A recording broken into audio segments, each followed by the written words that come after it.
Greetings and Nadi, friends. I am very happy to have with me today our master, Pedram Khavarzamini. I'm very happy to have you, even though this should have been much earlier. Thank you.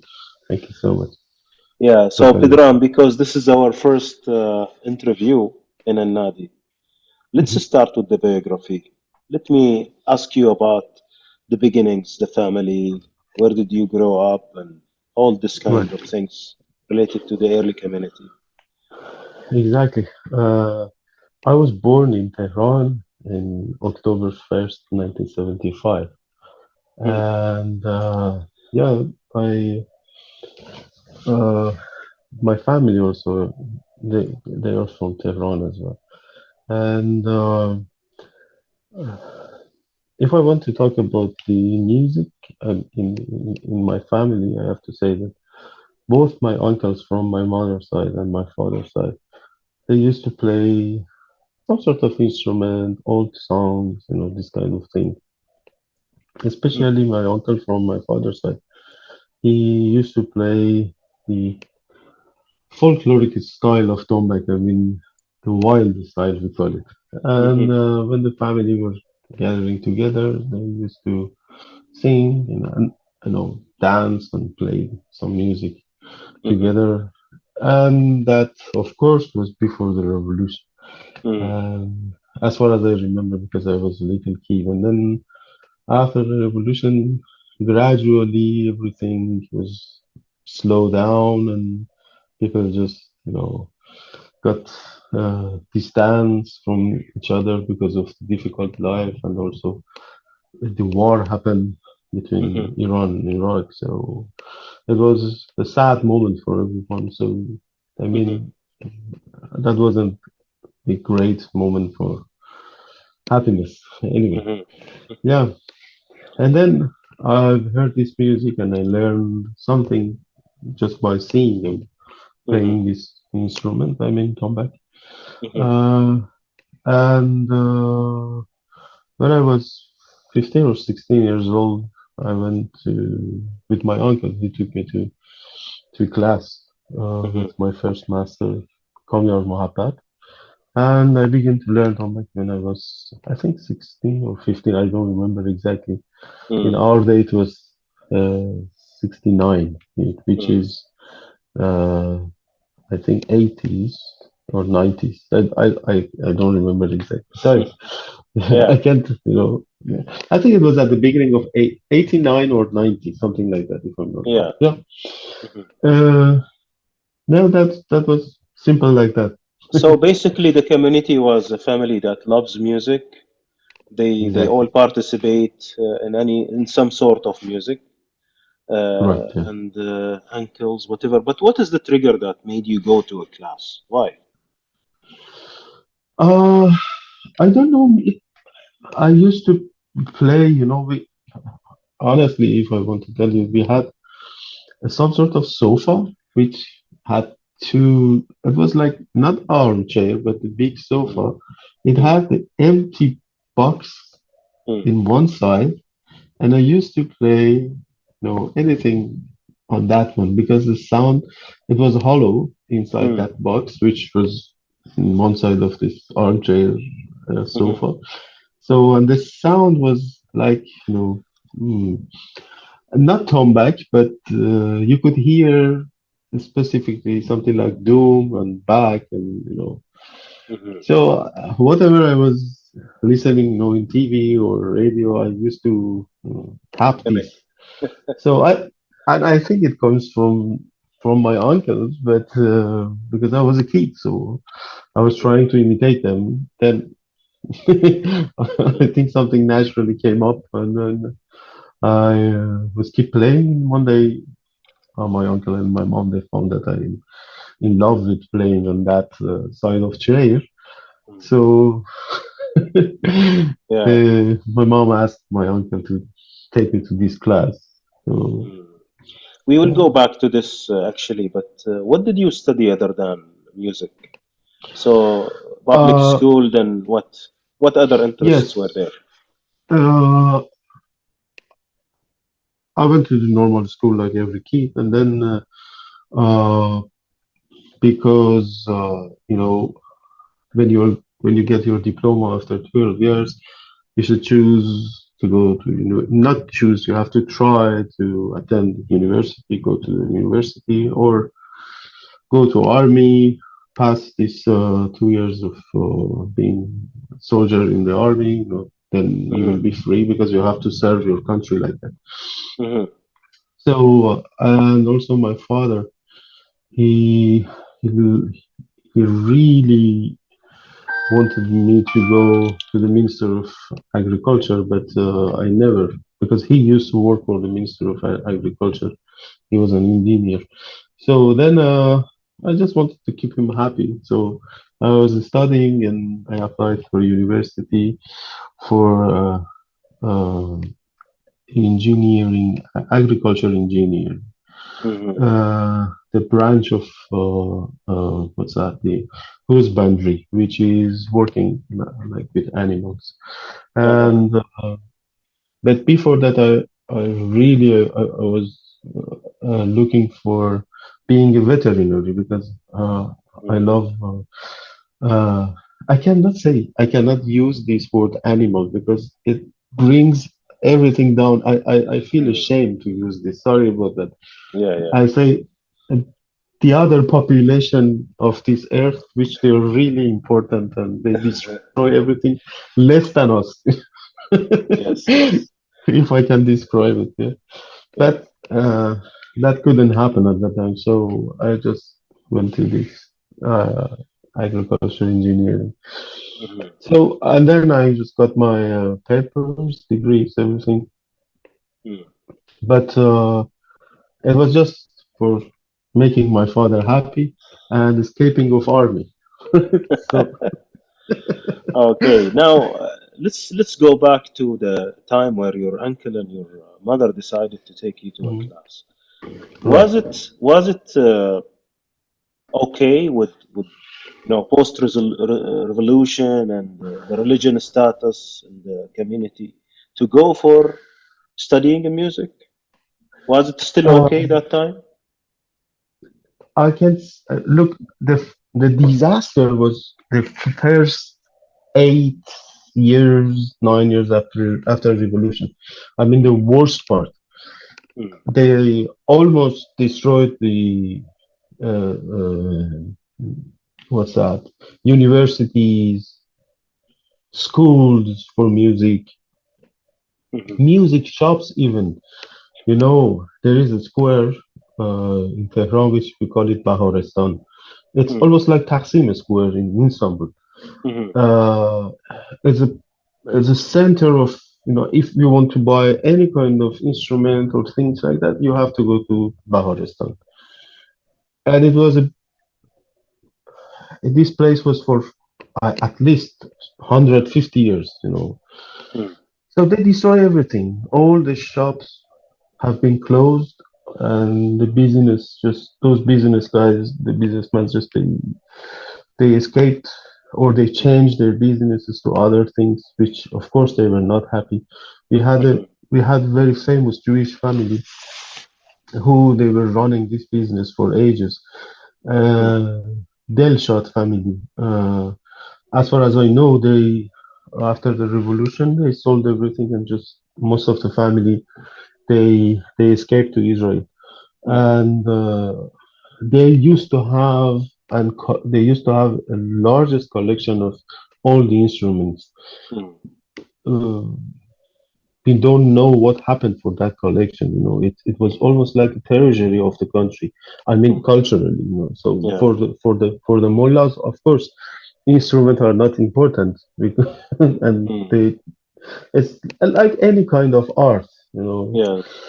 It's so we don't know what happened. Anyway, Mhm.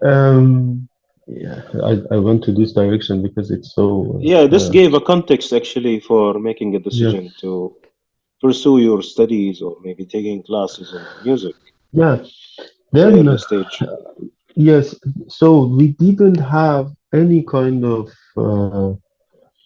official school at that Mm, time. For mm, instance. Now you can go to any what's that? Music academy, private probably or whatever. Mm-hmm. Ask for one instrument. You can buy your instrument online or by going to a shop. At that time, no, nothing. You had to find someone who knows someone else, and the other guy give you a phone number or an address, and everything is hidden. You go to find your teacher or someone. You have no Mm-hmm. idea who's this guy, is a good guy, is a bad guy, whatever, Mm-hmm.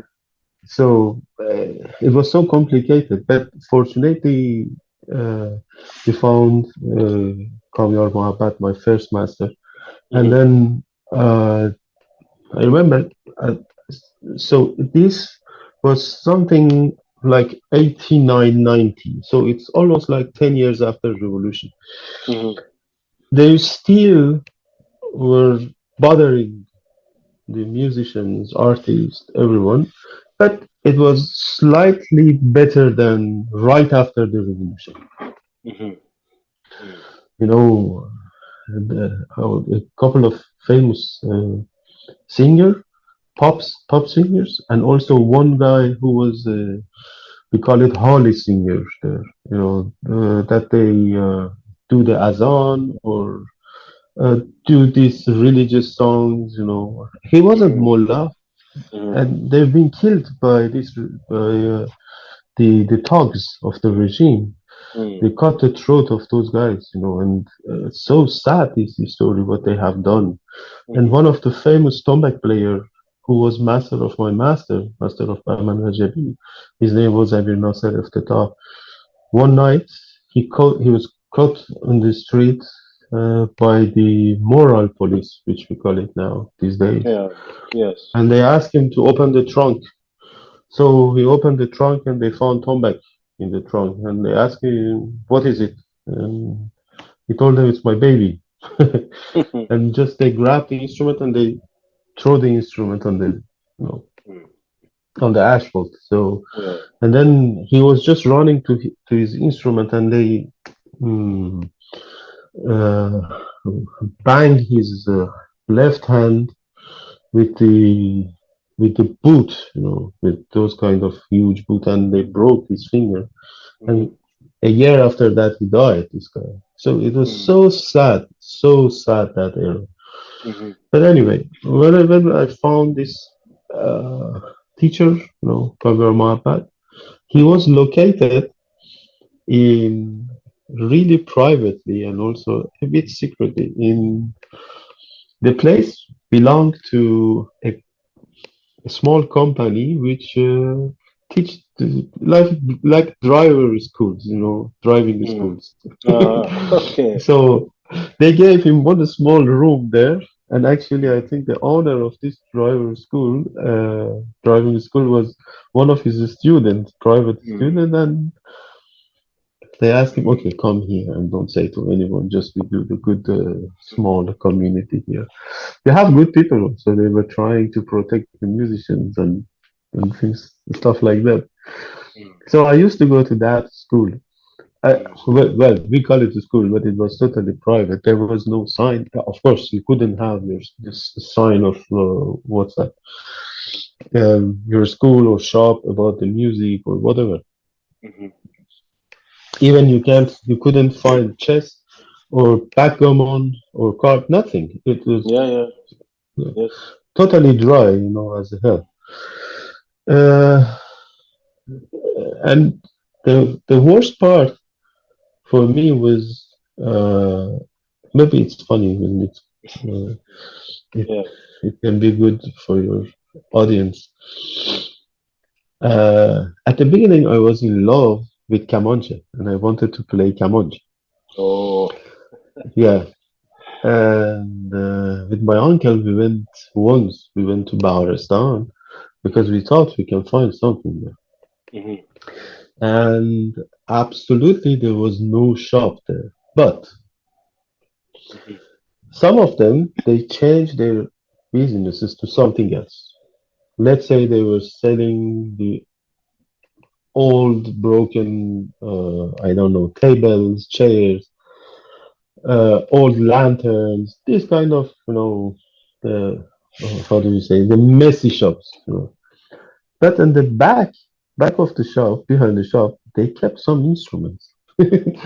So if someone, went to their shop and asked where we can find the instrument, they looked at you and they say, okay, this guy probably he's real. So they say, what do you want? Um, you could ask them, I want the camel chair, which happened for us. Mm, Myself and my uncle. I was really, really young at that age. And I remember perfectly. And the guy said, okay, come with me. We go somewhere else. We show you this instrument. And if you like, you can pay and you can take your instrument. mhm, Say, okay.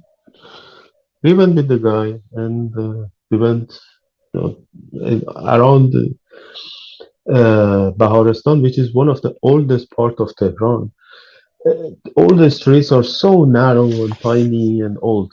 So we went to an old house. It had a small garden, very, very nice, nice ones. And he came with the garbage bag, black garbage bag, and he took us right into the entrance of the this house, and he showed us a Comanche, just barely, and he even didn't give it to us to touch it. And he said, "Is this?" And it cost 30,000 toman. 30,000 toman in almost like 35 years ago. It was something like $10,000 or probably more. mm, And of course, we didn't have that money, that much money. So I was so sad, and then we came back to house, and a couple of days later, my uncle went and he found Tombak because they were talking with my mom, and he said, "Okay, we saw that you are playing always on the chair, and you're banging everything.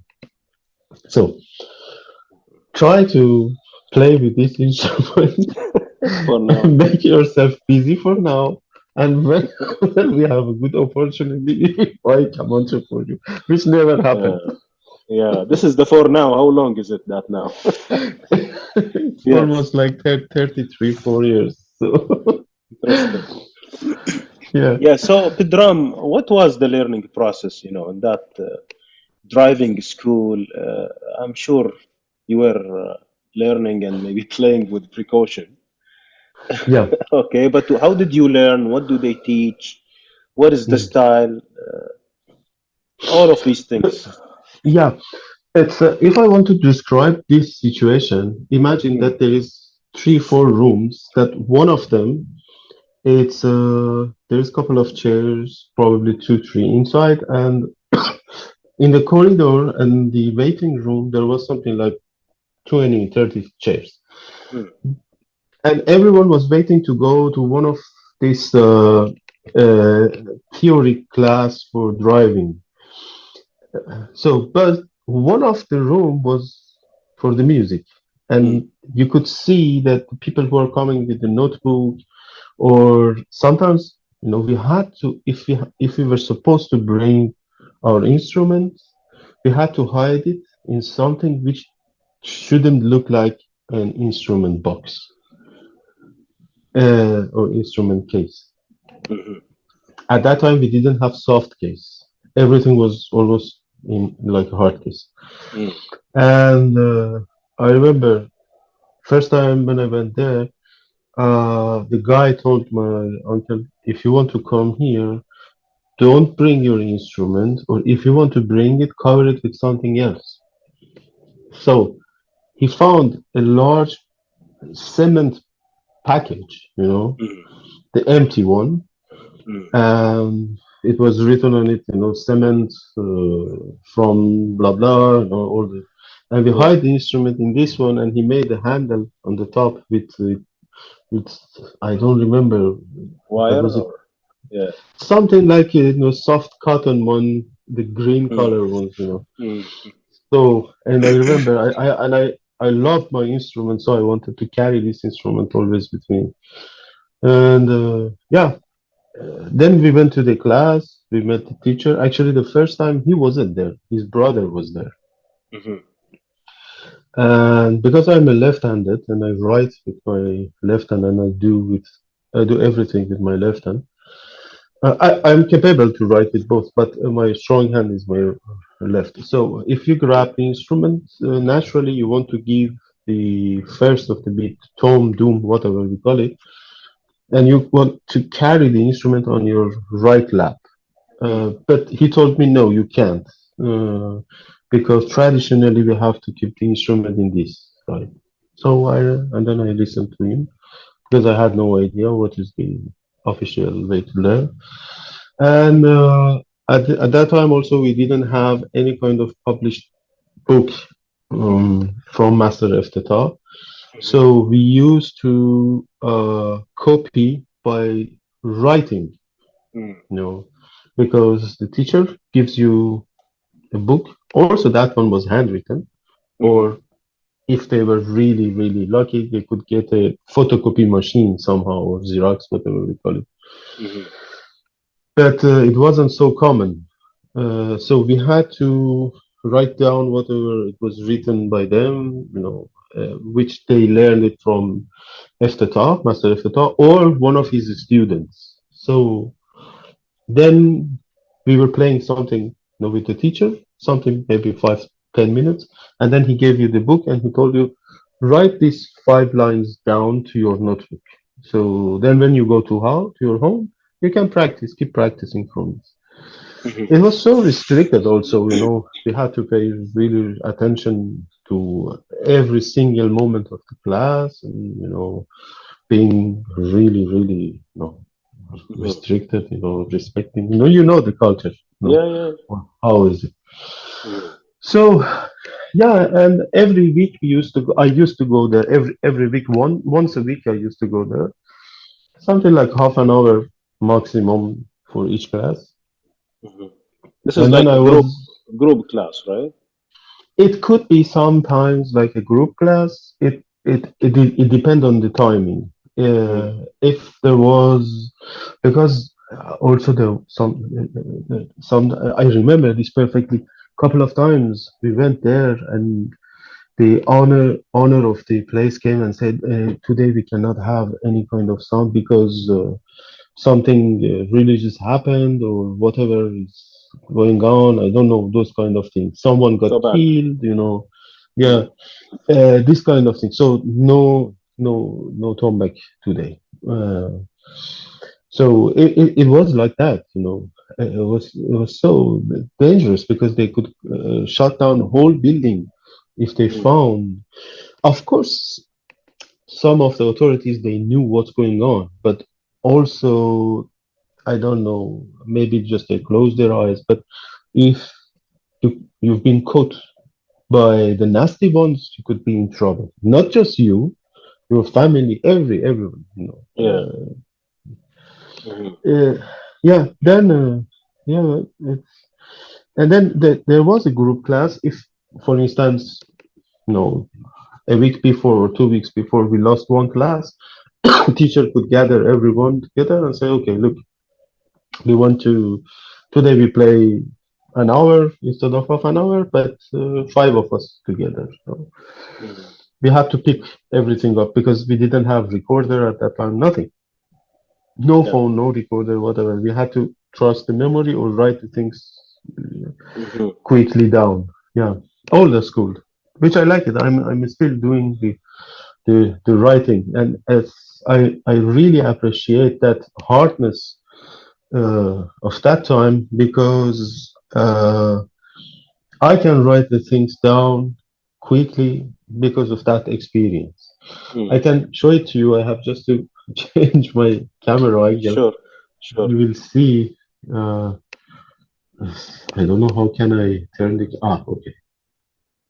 Here, sorry, it's Mhm. my kitchen, but you see, it's a new book which I'm writing, so Wow.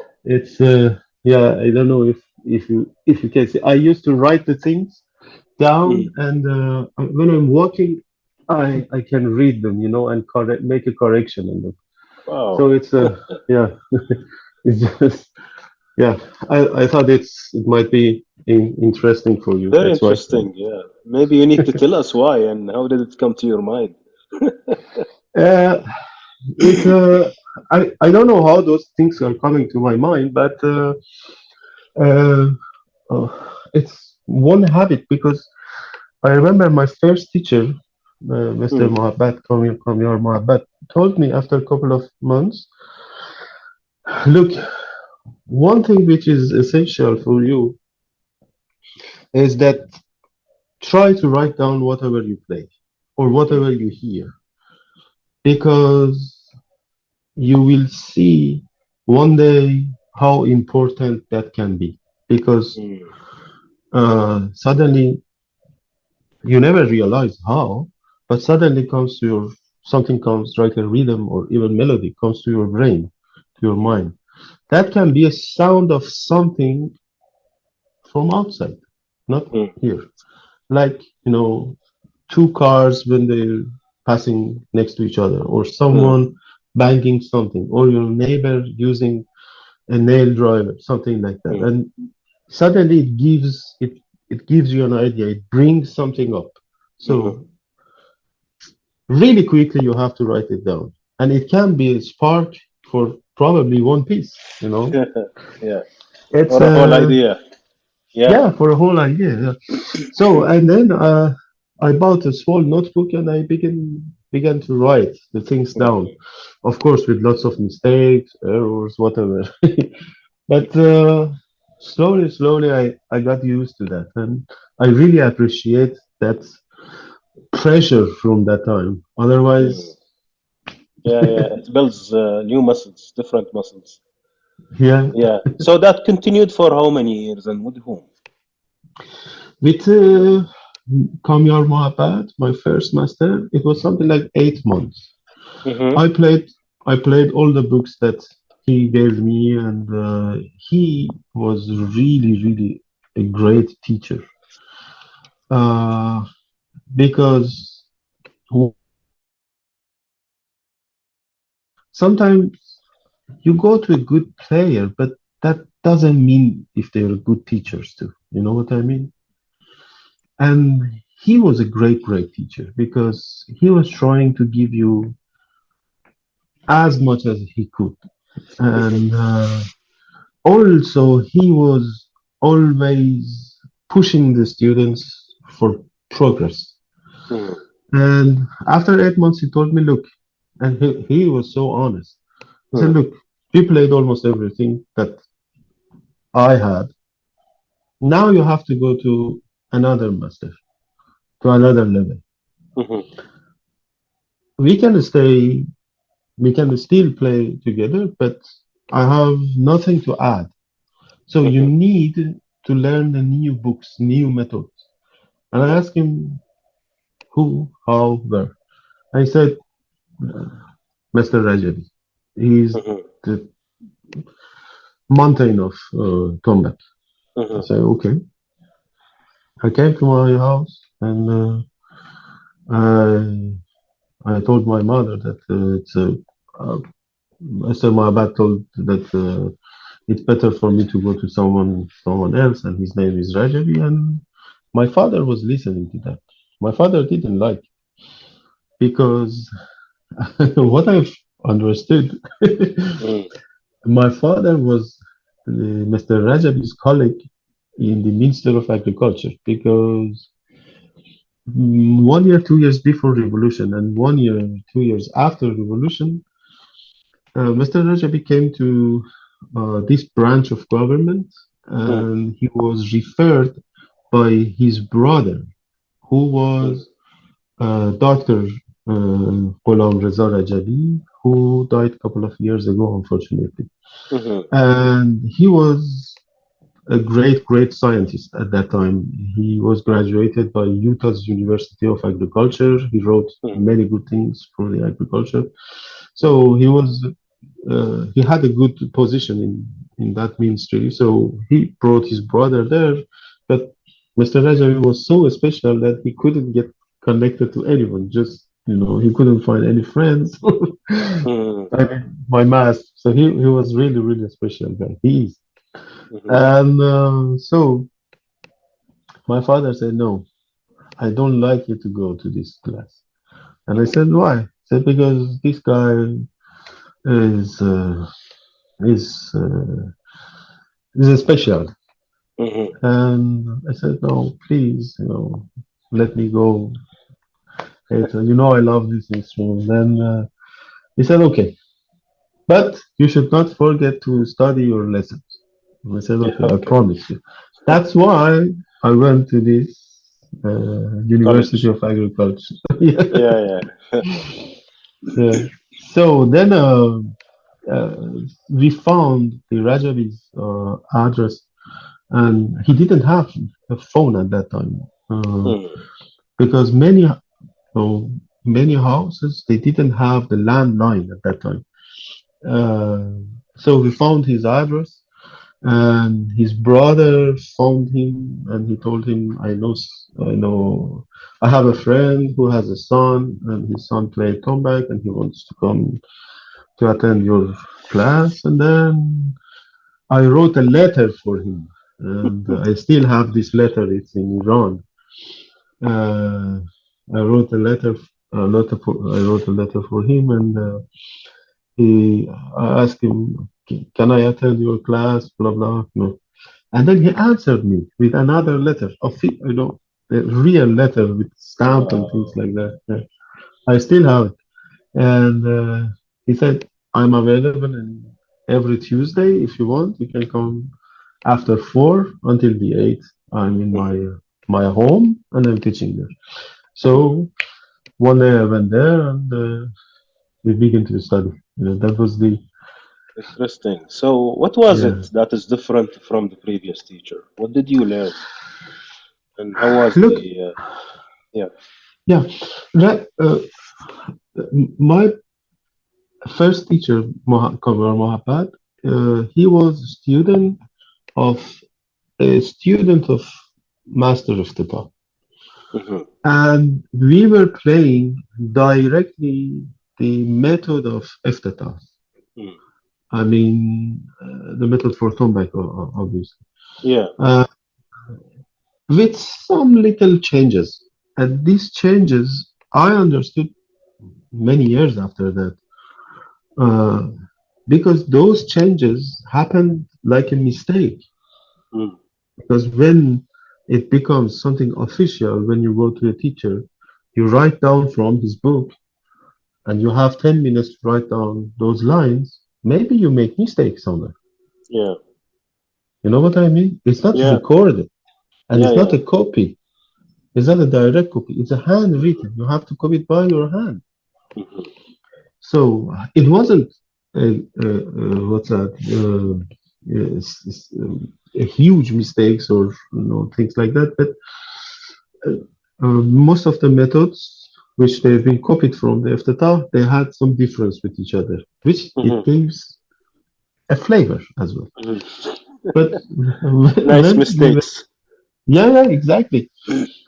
But when I went to Mr. Rajabi's class, he uh, he had his own book, which was something like 400 pages, um, compositions for tombak, techniques, many advanced things inside, mm, which is still one of the most important method for Mm, tombak. I mean, technically, and also the sense of the music which he put in, it's really, really great. And I think anyone who wants to play tombak, there is no choice. You have to pass through that method, mm, absolutely, whether you like it or you don't. But you mm, have to pass through that. It's something important mhm, because that book is just like a junction of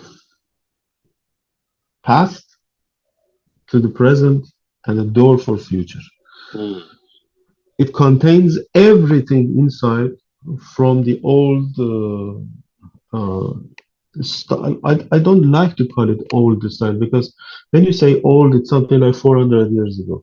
It's Mm, something, what we know, it's something like 100, years ago, maximum. mhm, It's everything which wasn't written and recorded. yeah. It's better to say that. And he recorded the things. He worked on that and he gave the new face, new shape. He rehashed the things Mm, and he add lots of flavor and nice things to those ones. mm, And you still can hear a real Persian Tombak, you know what I mean? mm, With the real accent, correct accent. mm.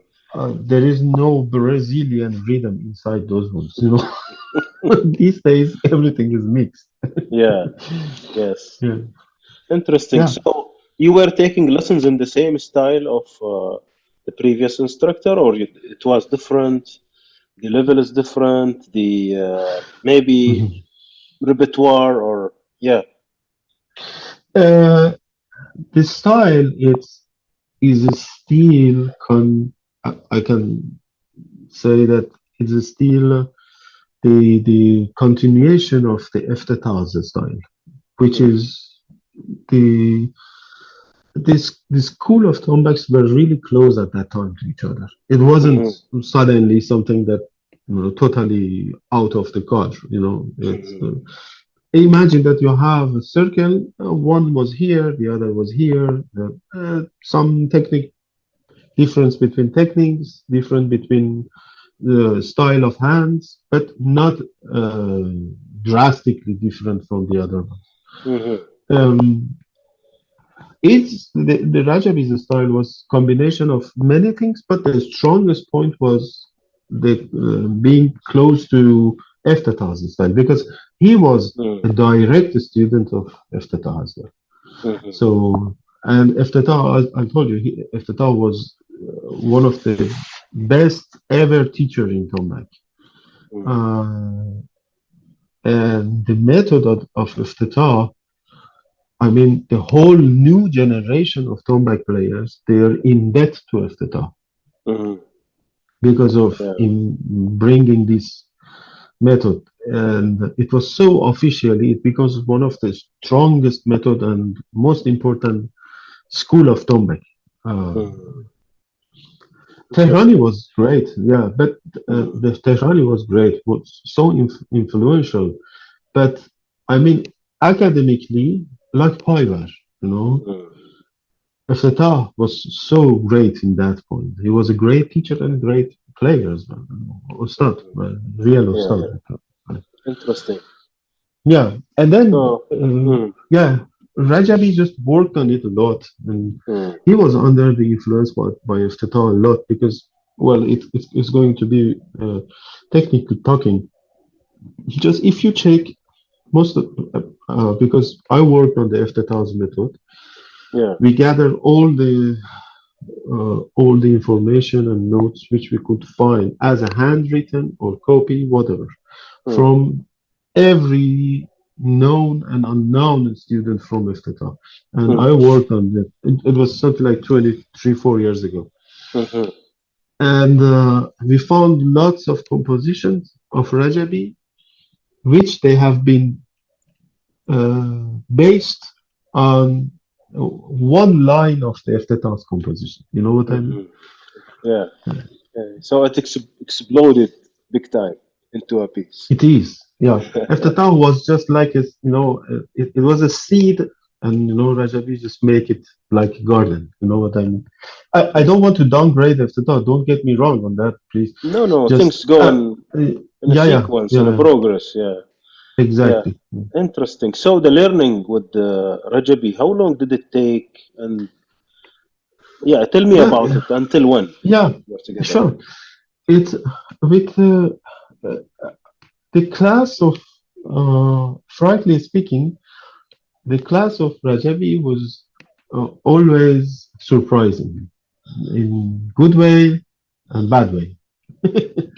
Okay. So yeah, it's I'm not really diplomat, and usually I say the truth and whatever I saw because it's good for the other um, Mm, generation to know what was going on at that time. Mhm. It wasn't just in Rajabi's class. Sorry if I call him just, he is Ustad for me. And when I'm saying Rajabi, it means Ustad. Yes. I have full respect for him. Yes. And many classes were like that. But specifically talking about the Rajabi's class, there was a day that you could go there, and it was small. He was sitting in a small living room. He had a small house. It was an apartment. Mm. Uh, it was something like 3 or 4 floors with double houses like that. And of course, imagine that you you have been from the left opposition party before revolution and after revolution. Mhm. They put you in jail after revolution for a couple of years. You Mhm. came out of the jail. You are playing Tombak, which Mhm. is one of the worst instrument in Yeah. in that culture. Yes. So I mean religiously. And so you are a great master. If you were in any other side of the world, they could make your sculpture and put it in the main square. Mhm. But so you have to teach your student like if you're selling drugs, you know. Yeah. So what was I have to describe the situation of the class. So Mhm. you went there. Sometimes you had to squeeze yourself among the other guys, Mhm. and it could be really hot some days, Mhm. because it was on the last floor, and it was sometimes Tehran gets really hot and dry, and even these coolers which are working with water don't work. Mhm. So imagine the hell which we were inside, but we were so anxious to learn, Mhm. and I was something like 16 years old. So anyway, and there was just one instrument Mhm. in this class was just one instrument. Mhm. Imagine this is Tombak. Mhm. Okay, so Tombak was covered with a blanket almost, Mhm. a thick blanket like that, Yeah. and here this hole is going to transfer all the bass sound out, Yeah. and the hole was filled also with lots of cloth. Mhm. Okay, so we went to the class, and if he was okay, because there was some days that he was so angry with everyone, and he was just swearing everyone, every musician, everyone. Yeah. Uh, anyway, and if he was okay, he asked you, "What was your lesson last week?" Mm. So serious, Yeah. and you told him, "I played this page." I said, "Okay, play this page," Mhm. and you play that page, and if you make one mistake, Mhm. father, one. Mm. He said, no, go back to your house, work on that one, come next week. That was your lesson. Wow. Honestly, Mm. probably 2 minutes maximum. Mhm. And if you play it flawlessly, he took that tone back and he gives you a new lesson and you go back to your home Mhm. to work on this one. Yeah. Imagine no recorder, nothing. Mhm. So, and I can tell you, for the we are coming from that old school, and now I appreciate it Mm. because what I see these days, maybe it's not so diplomatic. This thing which I'm saying, it's bunch of spoiled kids. It is Mm. that they don't appreciate whatever they have right in their hands. They have Mhm. free internet, bunch of informations, good stuff to record, collect, and keeping the things. Yes. We had nothing. They are resourceful of everything. Yeah. Eh, Wow. that's why I say bunch of spoiled because they're still nagging that Mm. this is bad, this is the blah blah blah. But I don't want to go to this direction. Sorry, Yeah. but Let's anyway, it's just maybe, my feeling. Yeah. yeah, yeah. Now I think you gave a lot of good insights about what happened and a lot of lessons actually we are learning. That, how long did it take with Rajabi and then what happened next? Usually, it took for everyone. Sorry, I'm just you know uh, giving the not like a like myself, just like a third person who's Yeah, yeah. telling you what happened. Uh, that Pedram, Mm, usually, I mean, for learning and playing the Rajavi's method, it could take something like 5 years, mm, 3 to 5 years. And uh, at the beginning, this is maybe funny also. He used to teach everyone line by line sometimes, just mm, one line. And if you were good, two, three lines. That's mhm, all. And I was so enthusiastic and I was so into this instrument and I was playing a lot. So mm, almost I remember all the lessons, which was something like 10 pages of by mm, my heart. And mm, he gave me two lines, three lines at the beginning, but I played everything. mhm, The day that he understood that I played everything, from one lesson, he wasn't really happy. mm, And but I was like, how do you say, stubborn kid, and I kept mhm, going. And mm, one day he told me, "Look, it's good, it's good what you're doing. So mhm, I don't make the specific point. You play as much as you can." mhm, I said, "Okay." I mm, was really happy with this mhm. because I thought, okay, I did a good thing, and this is uh, like an upload from Appraisal, yeah. Yeah, yeah. yeah, from Rajabi. Mm, So my whole lesson took something like 2 years, maybe, because then I had to go I was on the last year of my high school, and we had very tough exams. For mm, 3 months, I didn't go to the Rajabi's class. So mhm, it when I think it took something like 2 years and 2 3 months, something like that. mm, Then yeah, I had to go to university, and I finished my whole lesson with Rajabi. I mean the first book mhm, at that time which he had, mhm, which is called for beginners, intermediate and advanced. mm, It's three chapter in one book, and it hasn't been published at that time. It wasn't published at that time, but it was just like a copies. I think I have copies. I can show it to you later.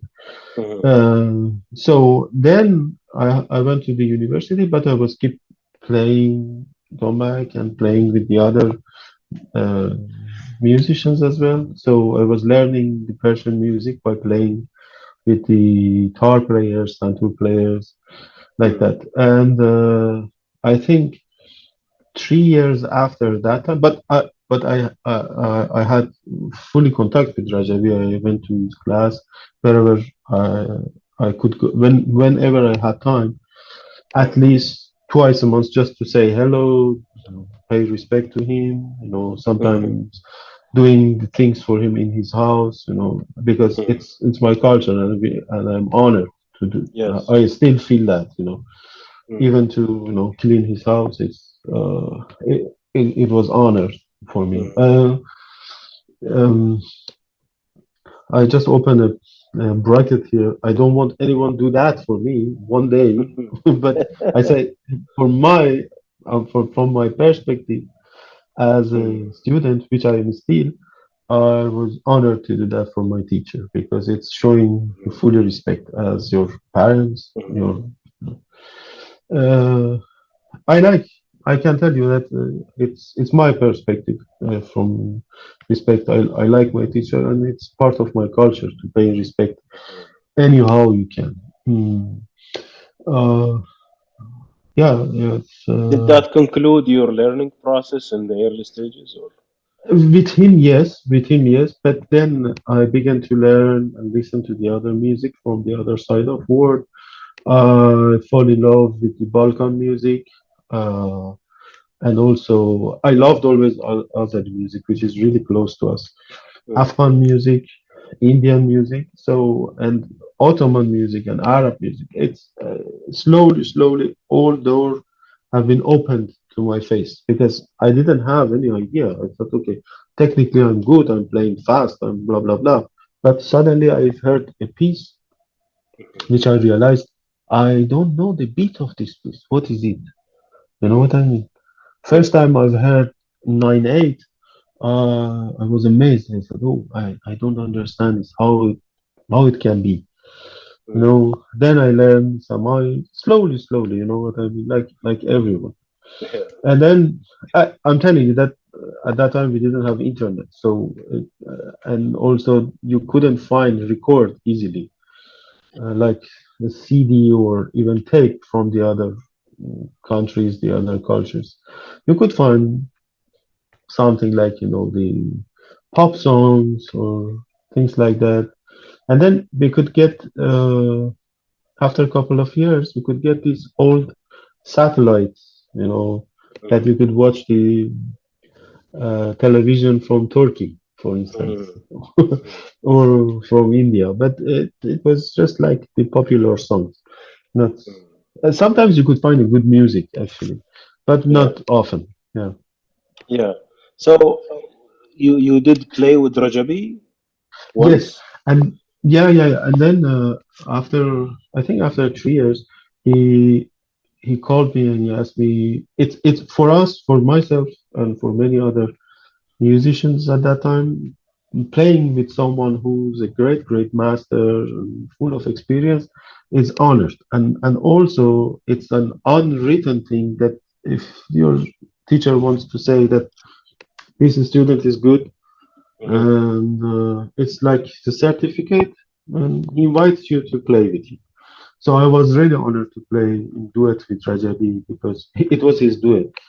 Hmm. He designed it somewhere in 60s.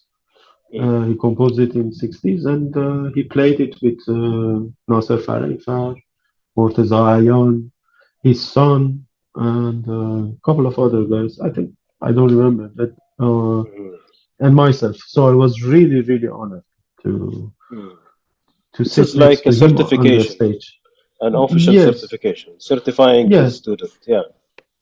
I mean, in the public eyes, I was just so happy to sit next to him.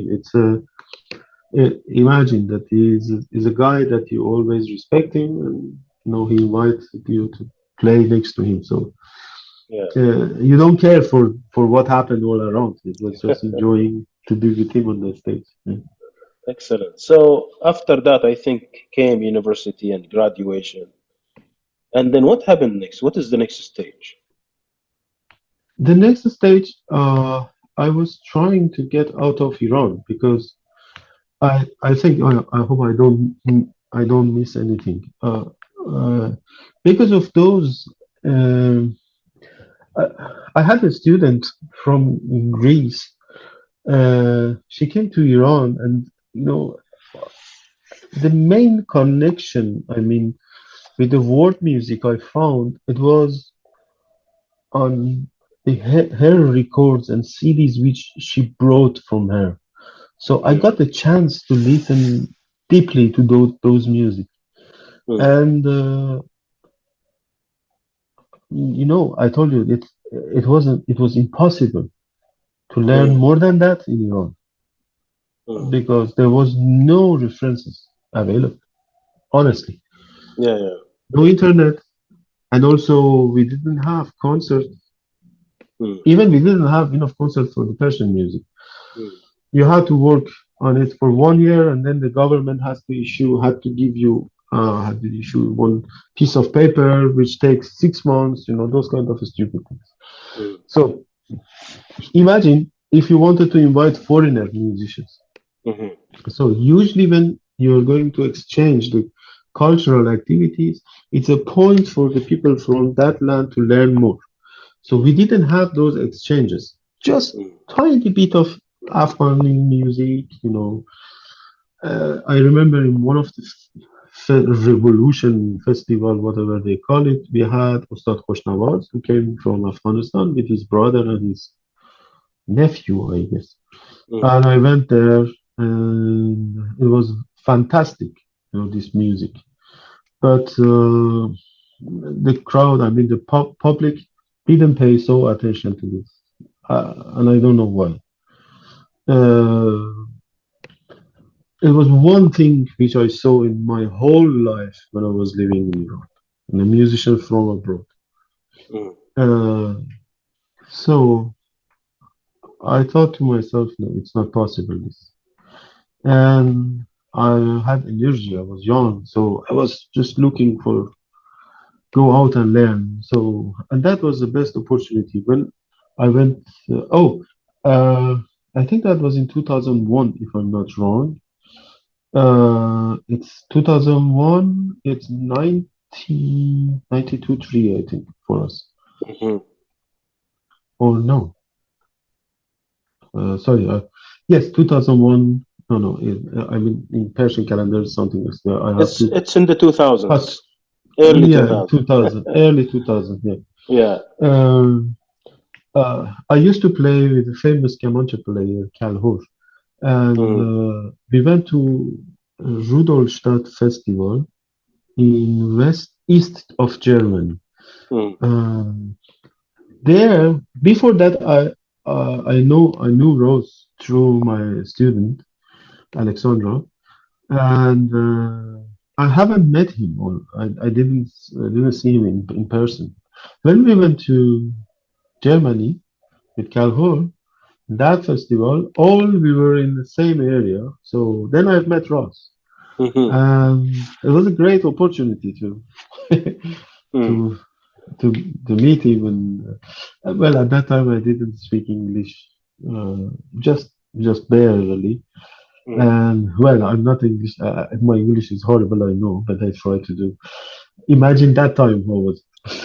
So then it's a nice, funny story happened there anyway. And he invited me for the opening day of Love event in 2002, 1st mm, of August 2002. So I went there and I stayed there in Greece, which mm, was like a crossroad of Hudetsi at that time was just like a crossroad of the musicians, good musicians mm, who were coming there for performance, seminars, things like that. And there was a huge archive in this museum, and I got access to this. Ross gave me the key of the museum, so I could go anywhere, anytime I wanted to there and play and listen to this music. mhm, So I can tell you, it was just like a big jump for me, you know. mhm, And I felt really, really good. So I began to study, learn, listen to those music, which I was thirsty about. And yeah, it was suddenly another world, rich mm, one, mhm, because when you are in your place, you have your safety and immunity, and it's just like a goldfish in the small mhm. what's that? Uh, Yeah. your glass, whatever we call it. Aquarium. Yeah. Yeah. You think Mhm, it's whole Earth, you think it's whole mhm. world, but but it's not, of course. Yes. Yeah. And suddenly you realize that we have lots of good things, and for anyone who plays percussion, it's essential to learn something from the world music. You should know it's going to reach in Mhm, your knowledge. Of course, I still try to play Tombak, not Drabuka or Tabla or whatever on Tombak. I try to keep it as it is. But also, it's good if I see a musician, for instance, from Afghanistan, from Turkey. I should know the rhythm, basic rhythm, whatever. Then I can mhm. be capable to catch up with them. Yeah, interesting. So you met Rose in East Germany with Kalhor. He Yes. convinced you to come, or you were there invited for a workshop, or what? he invited us not for workshop because at that time it was just concerts at the beginning, the first year of Okay. Floverland in 2002. Yeah. Hmm. So we went there to play a concert with I think with what was his project name? We played a couple of pieces with Drupa Ghosh and Partha Sarata Mukherjee, if I'm not wrong. Sorry for my broken. Um, I hope I don't chop the words. And who else were there? A couple of other musicians. So we Hmm. had we had one or two concerts there. Yeah. Hmm. And you told me at that time, I think Rose convinced the municipality to Yes. Oh rent yeah. the place, right? It's this place. I think it belonged to someone else. I mean the private one, and the Hmm. municipality rented this place. Hmm. And when I went there, I think officially they were trying to give me paper like someone who's working for the museum because Hmm. I like to stay there. And Ross told me that he likes to Hmm. have Tombak Hmm. player there as well. So it was a very good opportunity for me because I didn't want to go back. Hmm. And I tasted this new life. So I was Yeah. really greedy. So then I Hmm. stayed there, with the great help of Ross. Hmm. And yeah, I think I stayed there for about 2 years, something like that, but not Hmm. constantly because of changing the laws in Greece. I had to go back again to Iran, get a new paper, go there, and things like that. Yeah. Yeah. And your job was to be a staff for the museum. The museum Yes, was a good thing to talk about, maybe. What was it exactly? yeah, yeah, Yeah. yeah, yeah. Yes, exactly. It's I don't know exactly what, but they were trying really to help with those papers, and I got something like 6 months visa, something like that. Mm. But the what one thing which is really it could be sad for anyone because I didn't want to go anywhere like a Mm. refugee. I wanted to be able to go back to Iran anytime I want Mhm. because I don't want to cut the relation with my root as well. My Yeah. family were there, my friends were there, very good musicians, good music is there. Is still the Mhm. same thing for me, and that's why it makes probably in long term more difficulties because if you go somewhere as a refugee, I mean 20, 25 years ago, of course, was much easier than now. Mhm. Um, probably for a couple of months it was so difficult, then could get some papers, then officially you were living in that place. Definitely they didn't give you the nationality, but you were living in that place. Mhm. But if you wanted to go there with the work permit, something like that, because of because they were changing the laws, Mhm. and especially Greece went to the Union Europe, I think somewhere like 2000, early 2000, something like that. Mhm. So everything was a bit messy at that time. So it made lots of difficulties for me, Mhm. and sometimes it gave me lots of pressure and I couldn't be really concentrated on the music as well. So uh, it was combination of many nice things and some sort of nowadays I can call it Mhm. exciting days, not bad days. Okay, so Rose gave you the key to heaven, right? Yes, exactly, and he gave me really he gave me the key of the music. Yeah, Yeah. and then Russ, always I love dogs. I had dogs in Iran, which was very difficult to have. Mhm. And when I went there, it's Ross had many of them. So Mhm. one day my mom could get the visa and she came to Greece uh, to see me. And she when she saw me with all dogs, she told me, Now I know why you are here. Because Interesting. she Mm. didn't like that I take my dog into the house. Always I had to keep my dog in the garden. I mean in the Yeah. yard. Yes. Yeah. Mhm. So yeah, So you were that's having the fine. key to the museum, and that museum has a lot of stuff inside. Describe Exactly. it to us, Pedram. There was, I mean, full of instruments. I cannot Mm. tell you how many. Hmm. There was a special design. So someone made a, uh, wooden boxes with Hmm. glass. Yeah. And there was a transmitter, a central transmitter. When Mm. you get into the museum, because the museum had visitors, when you Mm. got into the museum, you could get one of those transmitters and just hang it on your what's that? Belt. Yeah, belt or your bag, whatever. Close. Yeah. And then it had Mm. earphones. So Mm.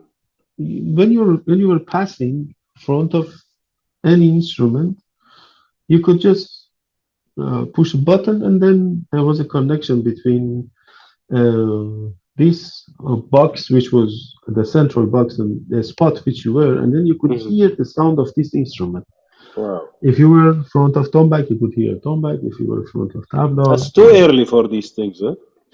it was Yeah. that's why it didn't work properly always. Okay. Yeah, Yeah. but I mean, it was a great idea. There was another room which was fully packed with books and lots of records. Hmm. Uh, Records with the cassettes, you know, the Hmm. small, and also CDs, lots of CDs. Hmm. So for me, honestly, Father, that was the peak of everything. So Hmm. imagine that suddenly you find yourself in a treasure. No, I mean, and that was the best opportunity, especially during Hmm. the when the touristic season ends in Greece. Hmm. It's really quiet. So I could stay in museum, listen to music, play all night. It was fantastic, Hmm. fantastic. I cannot compare any spot of my learning life with that one. Yeah, Hmm.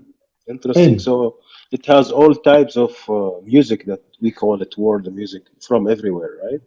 Yeah, And it maybe is. books, instruments, everything. Everything, and also Mm. musicians. Yes. During the summer, many Ross used to invite many good musicians from all around the world. So I got the opportunity to meet them, Mm. talk sometimes, and play with them. So that was one of the great moments in my life, and all my life I indebted to Ross for that. And that has expanded your maybe spectrum of the types of music, rhythms, Yeah, uh, absolutely. all types of musics that you are not having access to during back home. Exactly. Yeah. Exactly.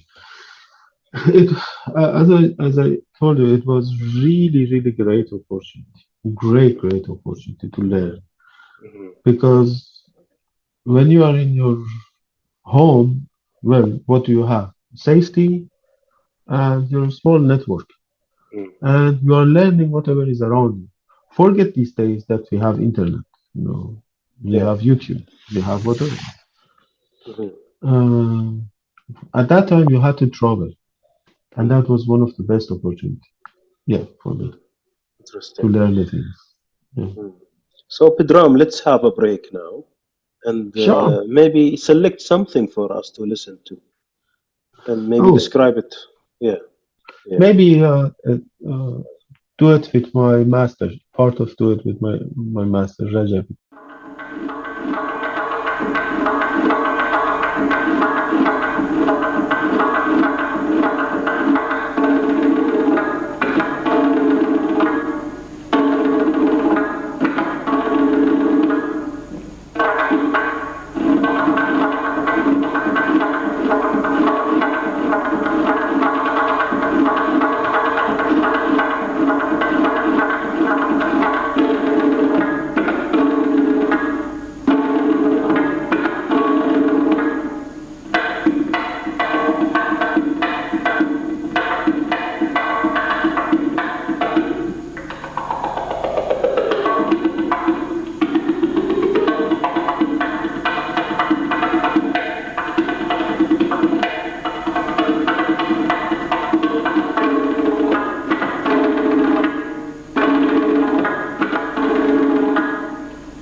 It's one thing which I like. And also, if I can find this video, which three of us, myself, Ross, and Kelly, we played in Rudolstadt in 2000, I don't know, Mm. one maybe. Those videos, it's for me, it's just like, a good memory. Yeah. Interesting.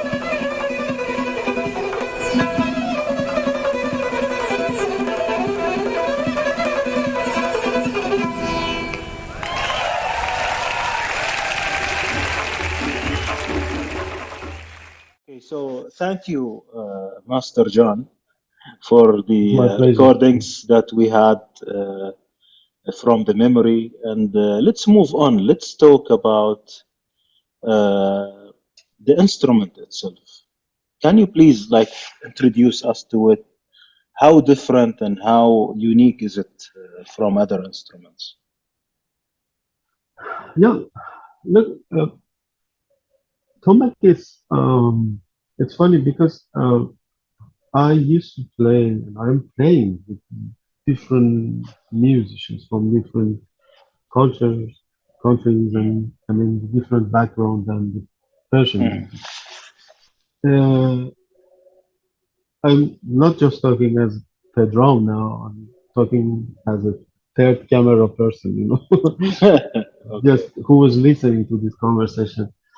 Mm, The one I cannot call it a strong point or nice point, whatever. It's just one thing which was really interesting for me is that many people, let's say, they like Tomek, and I mean the melodic instrument players, mm, and they like to play with Tomek because Tomek has a soft and gentle sound, and there is no specific accent on it. mm. So, what does it mean? I can translate it for myself. Like, I understand it because, if I want to translate it to myself, I can say that if there is, for instance, not, but please, please don't get me wrong. If I'm calling one instrument and name one instrument, it doesn't mean that I don't like it or just Yeah, I'm it's describing different something. character. Yeah, It's a different character. yeah. Yeah. I love tabla, and it's huge. This instrument in the knowledge, compositions, players. Mhm, It's at least 10 times bigger than Tombak.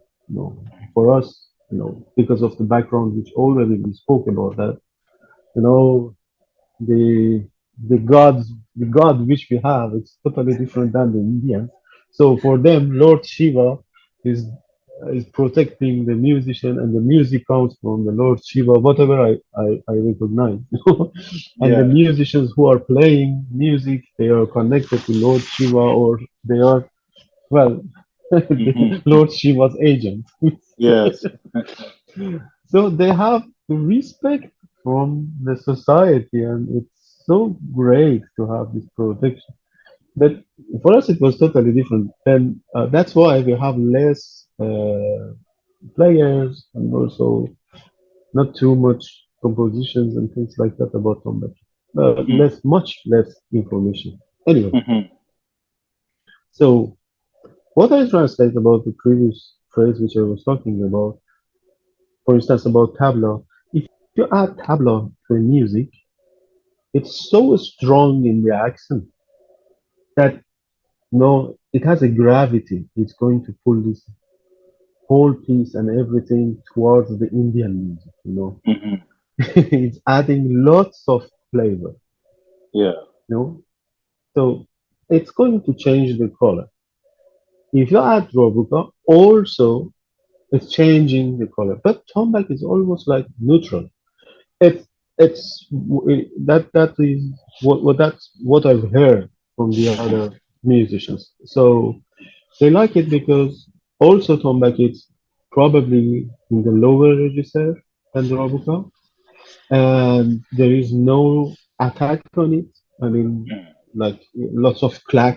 It's almost soft because of many roles that we have. Because we have, I don't know, six type of different roles, Mm. and the natural scheme, which is just a plain natural scheme, helps a lot to generate a good and clear sound out of this instrument, not the plastic or any kind of synthetic scheme. Yeah.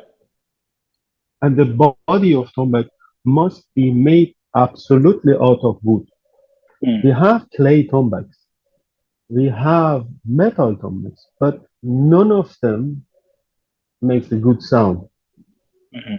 I mean, they're making the sound, maybe 50% is tombak, but Mm. not more than that.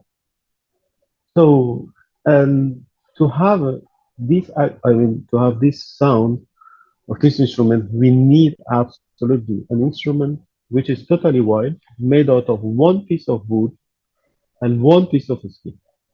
That's all. Mm. It's not something strange or something, nothing goes on inside this instrument like metal part or, what's that? This type of special ornament on the top. No, it's a simple instrument. It's The simple, simplest, but like, yeah. yeah, yeah, yeah. But there are many also important how can I say importance in the dimension and inside instrument. I mean the distance from the edge to the bottom of the first hole is really important.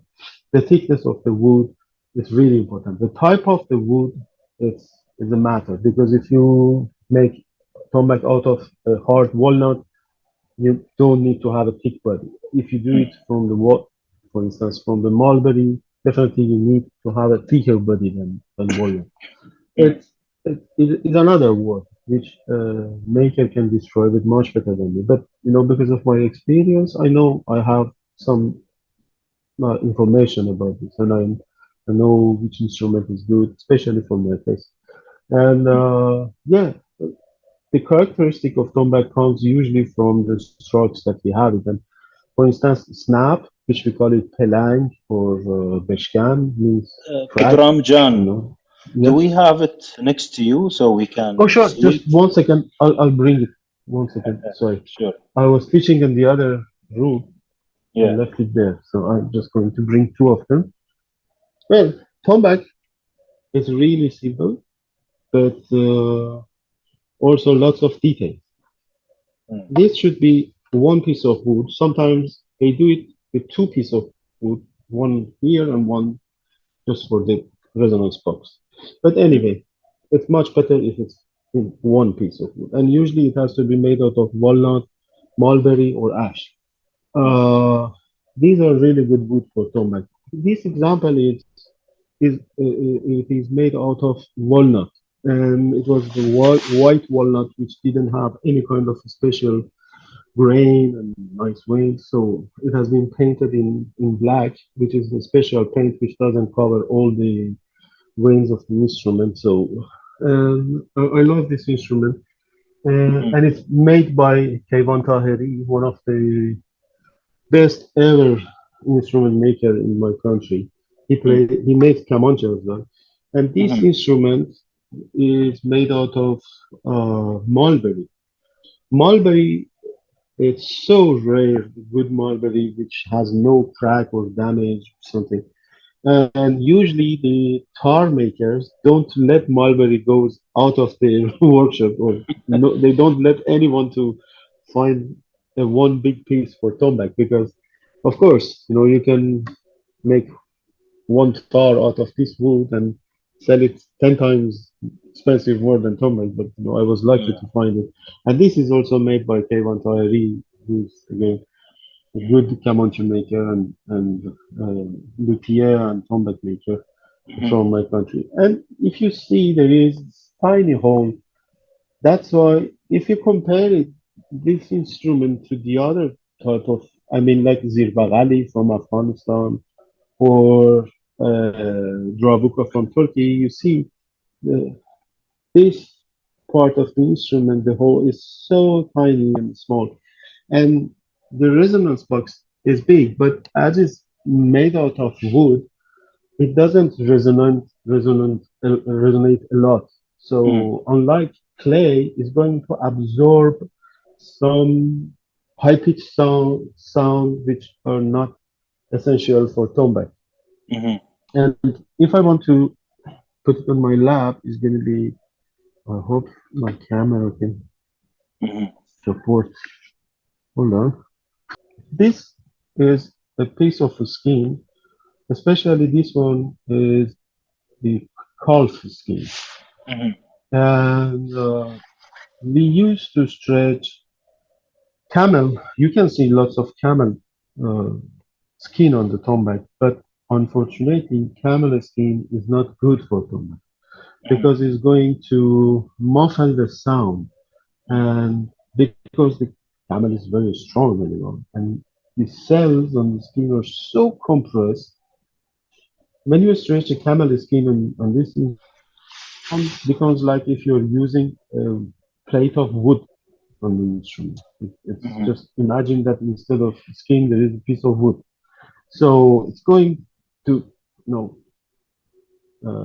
become really hard to make a sound out of this skin.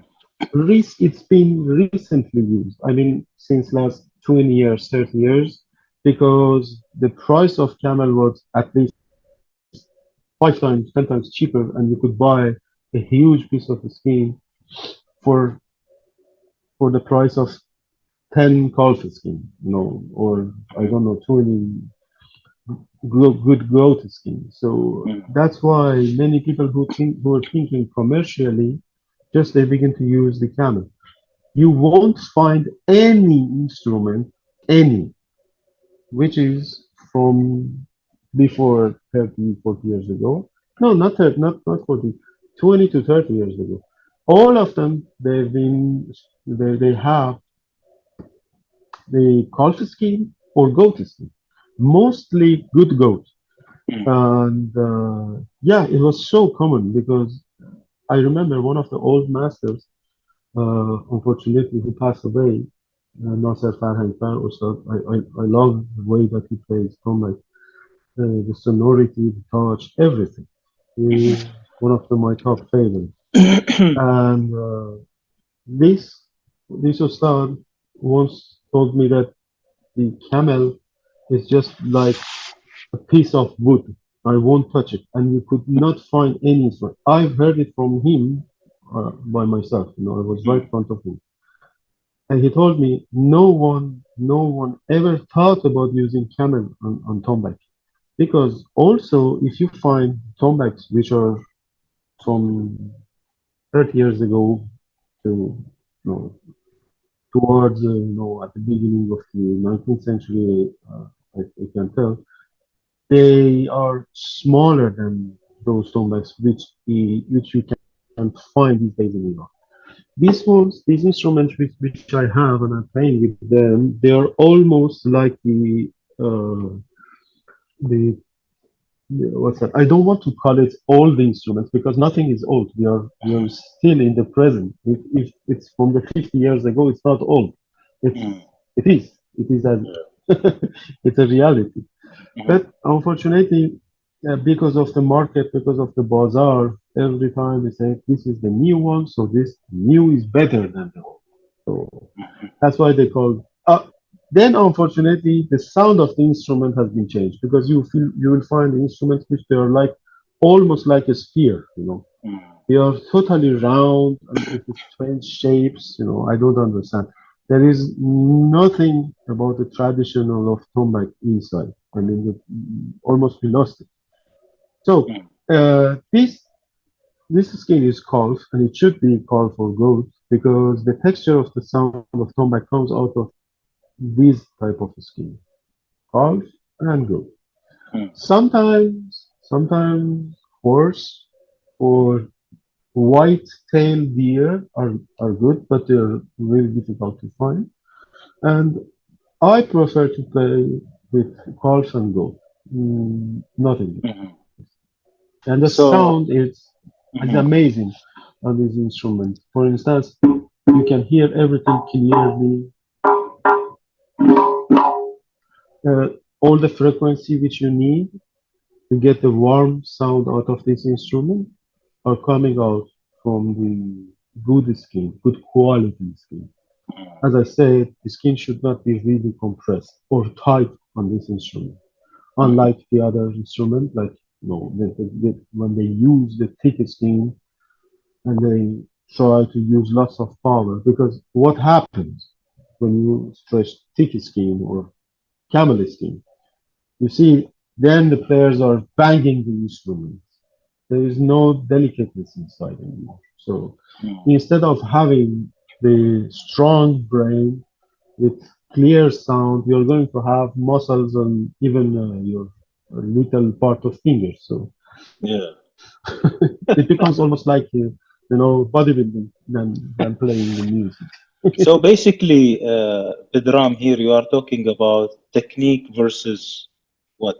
Versus the real actual art. Now you Yeah. touched on technique. Mhm. You touched on No, the it's idea a of technique and fireworks and all yeah. these things. Yeah. Yeah, nowadays, I don't know if we were talking together or I was talking to someone else. Nowadays, I don't understand, personally, I do not understand the percussion word. Mm, It, like every other thing, it became fast food. mhm. Mm. Yes. Everyone wants something like flashy, as you said, firework, fast, Mhm, and quick. It's not possible. Simply, that does not work with these instruments. I mhm, mean, in any kind of instrument, except hand drum. But mhm, sorry. What I'm telling is that the new world of percussion is just how can I say it? Probably show off, mhm, just show off. I mhm, do not understand why we have to act physically with our faces while we are playing the instrument. That's the first thing. And mhm, I complain because I know many good players that they were playing something amazing. But if you see their hands and their bodies and their faces, there's someone like really calm and concentrated and is giving you many nice phrases. He's giving you or she's giving you meaning of the instrument, mhm, not the Hollywood instrument. mhm. I can call it Hollywood. Just it's Hollywood. Yeah. And Entertainment. mostly, yeah, Yeah. it's mostly physics. Uh, it's Mhm, mostly look how I'm playing fast and louder than you. mhm. You see the strange faces. It's I do not basically see me, understand huh? this. It's see me rather than hear me. Everyone loves to be seen, but look, you have to find the right way. If you go naked in the street, everyone is going to look at you. Be sure. So, do we have to be naked behind this instrument? Why are you doing that? For me, it's the same way. Interesting. So Yeah. let's maybe have a quick demo, Pedram, Mhm. to just Sure. get introduced to this kind of instrument. Just like a demo. What is it like? What are the basic Rajan, I, techniques? I lost, sorry, I lost you for a couple of seconds again. Yeah, What, yeah. what did you say? I said, can we have a demo, a basic demo, to explain Uh-huh. to the audience what is this instrument? How do we play it? What are the basic ornaments or Sure. approaches to it? Yeah. Sure. Mm, Uh, we have six main strokes on this instrument. The first is called tom or doom in the other. Uh, I mean, for instance, on Bendir they call it doom, but we call it tom, which is the name of this instrument. Comes from tom and back, which are the name of the strokes. Tom, back, and then das both means open hand, and snap or pelang or beshkan, different names. So we basically play with all fingers this snap. So from the right hand or the lower hand, one, two, three, four, or one, two, three, four, one, two, three, four, and eshare.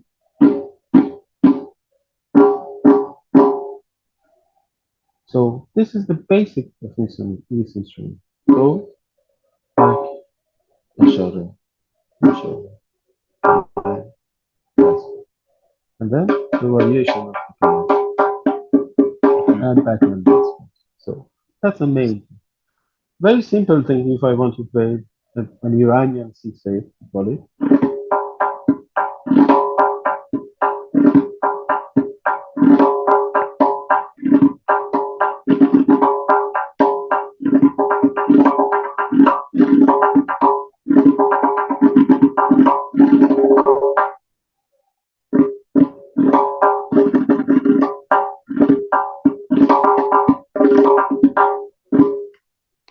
Just like that. It Interesting. should be, So, yeah. the drum, there are six basic elements of, Hmm.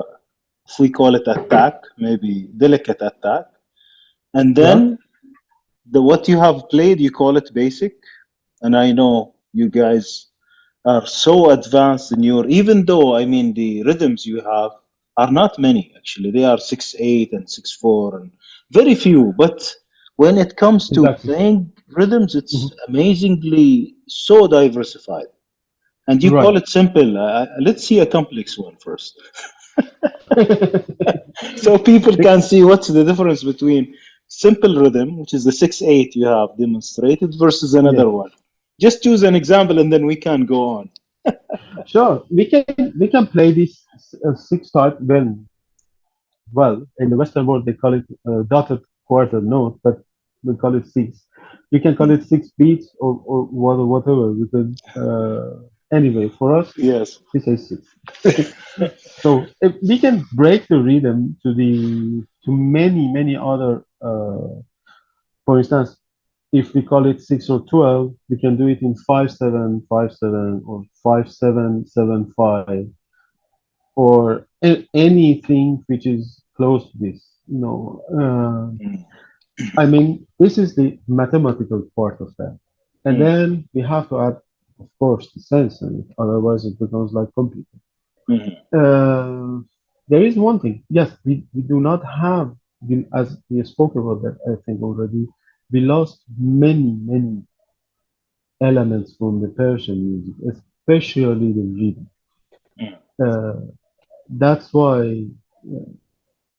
this 6/4, which we still have it, it was a dose, it was an era. We don't know what was the name of this era. I didn't find it in Arabic music, but Mhm. it's very funny because maybe funny is not right, but it's very interesting because you can find something similar in, for instance, in Samai.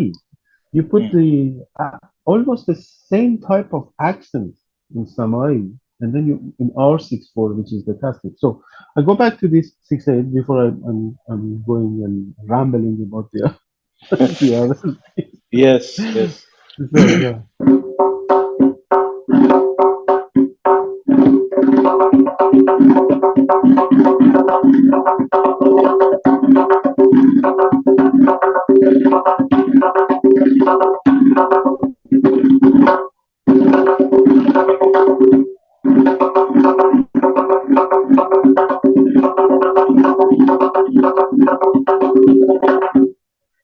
Anything we can do with this.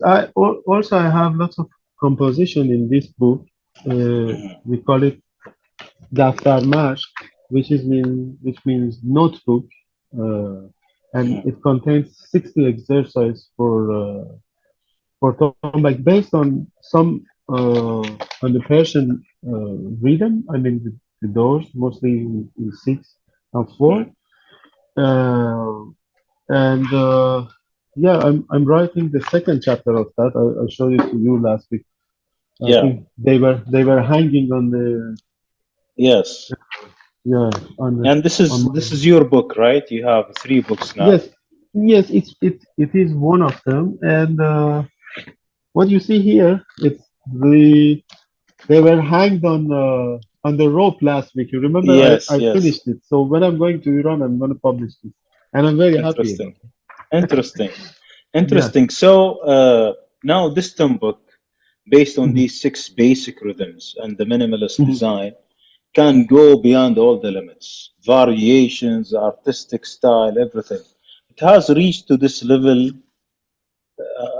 I mean, when exactly did Tombak got this kind of maybe uniqueness or the interest that it got or the level of advancement that it reached? Right. Mhm. Look, uh, these days, if I want to go, because it's going to be a bit long, but I think it's Mhm. essential for everyone to know. These days, if you listen to the Persian tone, like what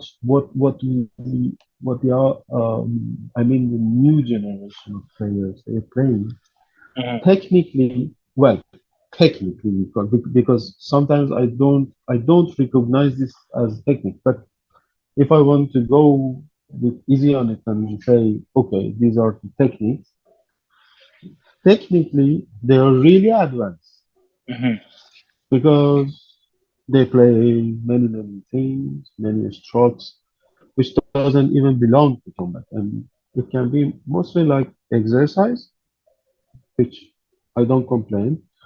There can be a fun part of any, I mean, the fantasy when you do something for fun, even Mhm. couple of minutes. Like imagine a good violin player is going to play four seasons of Vivaldi, whatever, and then for fun he can play something like 3 seconds of I don't know some funny melodies or Mhm. imitating the what's that a donkey's voice, or whatever, But Yeah. it's not gonna be for the whole concert, It's just for a couple of seconds for fun and for Yeah. breaking the moment that everyone is serious and thinking. Anyway, Mhm.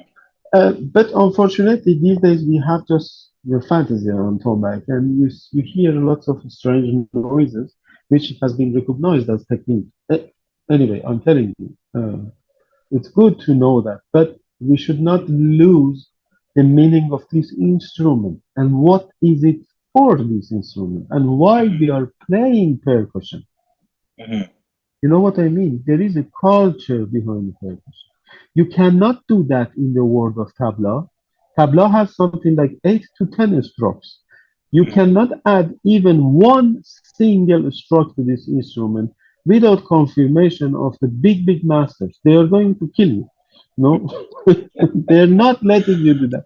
If you want to do anything, you should do it just on the inside the compositions. Bring the new compositions.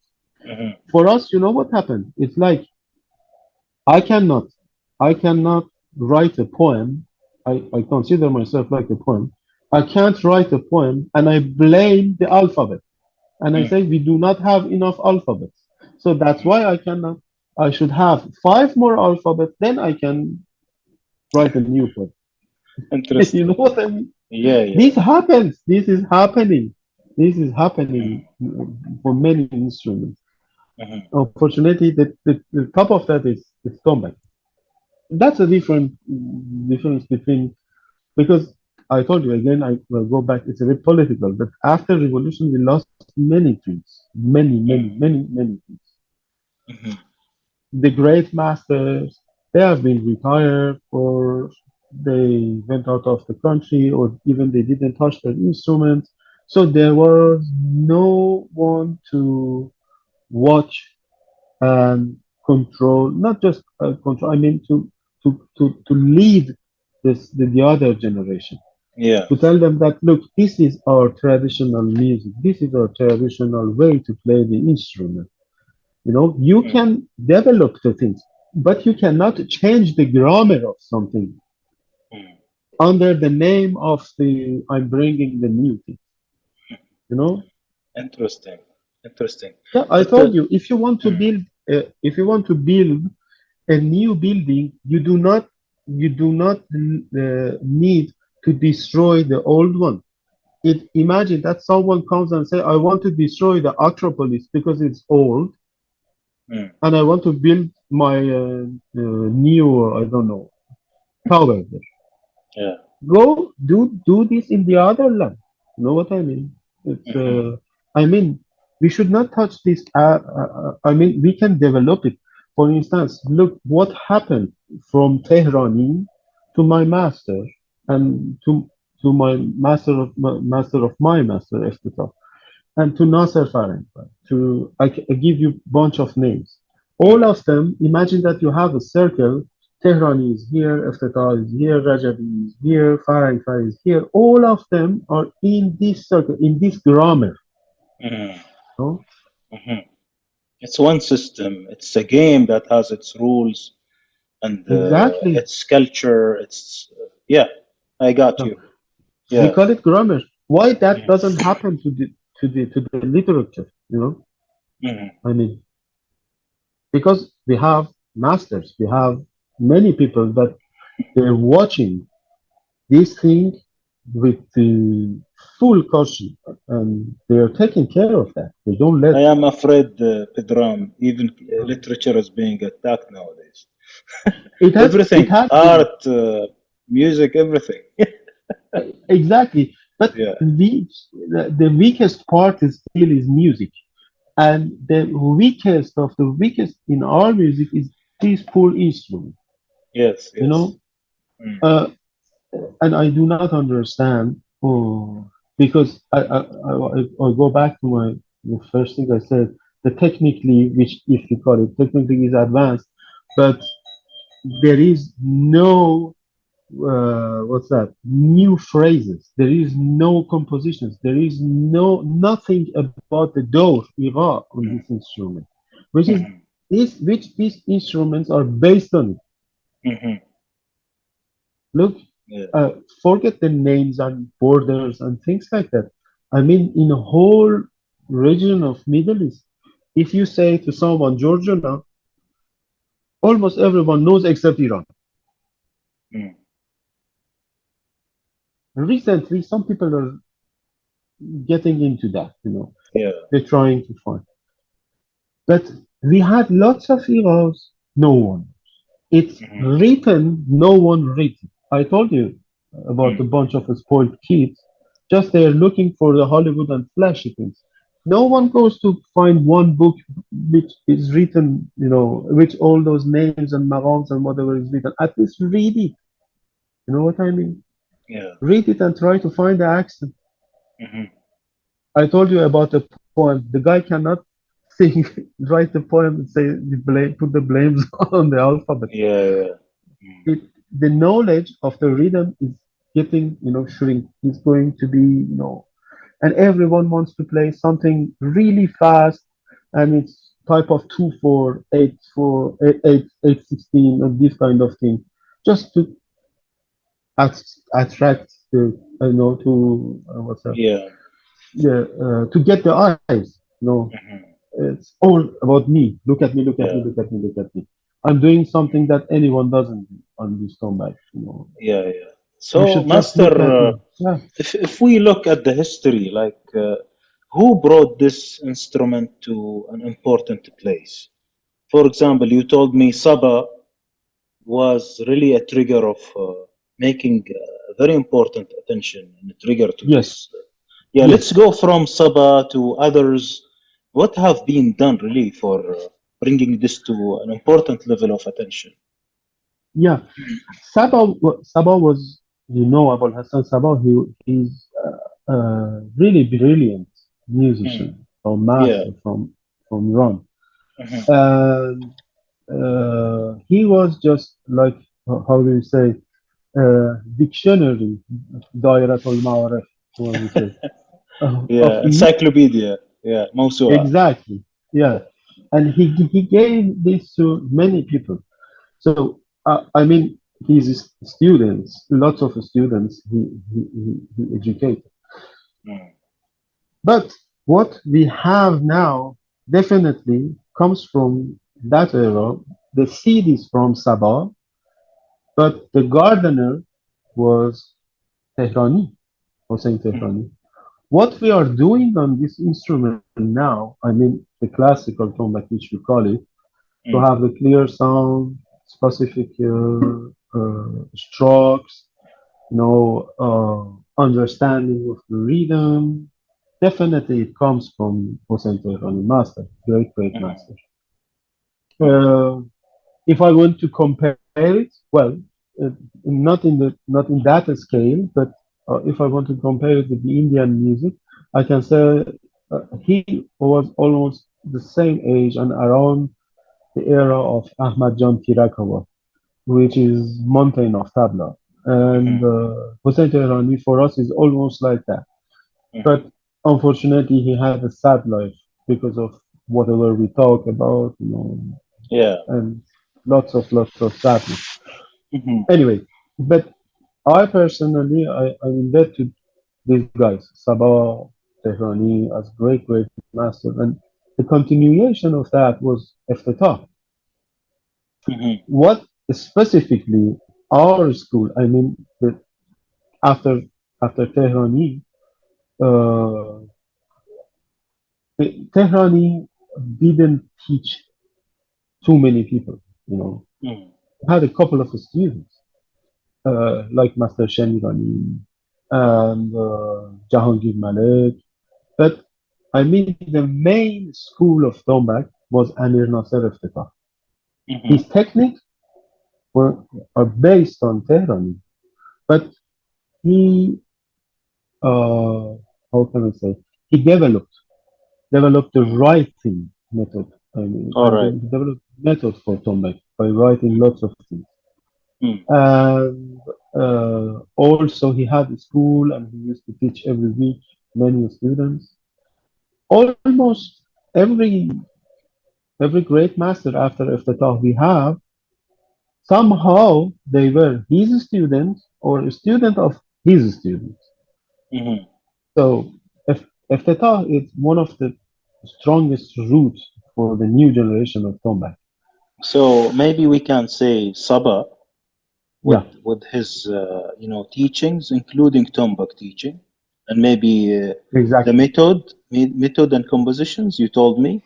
Then we have Tehrani and we have Iftitah, Yes, and then we can have like a corpus of great masters and students and so on. exactly. For Yeah. instance, we have Master Ismaili, which everyone says he was a student of Tehrani, but he was a student of Iftatah as well. That's Hmm. why Master Ismaili, he was teaching in the College of Arts for Mm. many years, and he has uh, students, many students who were not just tombak players. They used to play other instruments, but they had a special lesson. I mean, the extra on the top of their lessons just to learn one rhythmical instrument, which was the principal is tombak, Mm. the principal percussion from the Persian music is tombak.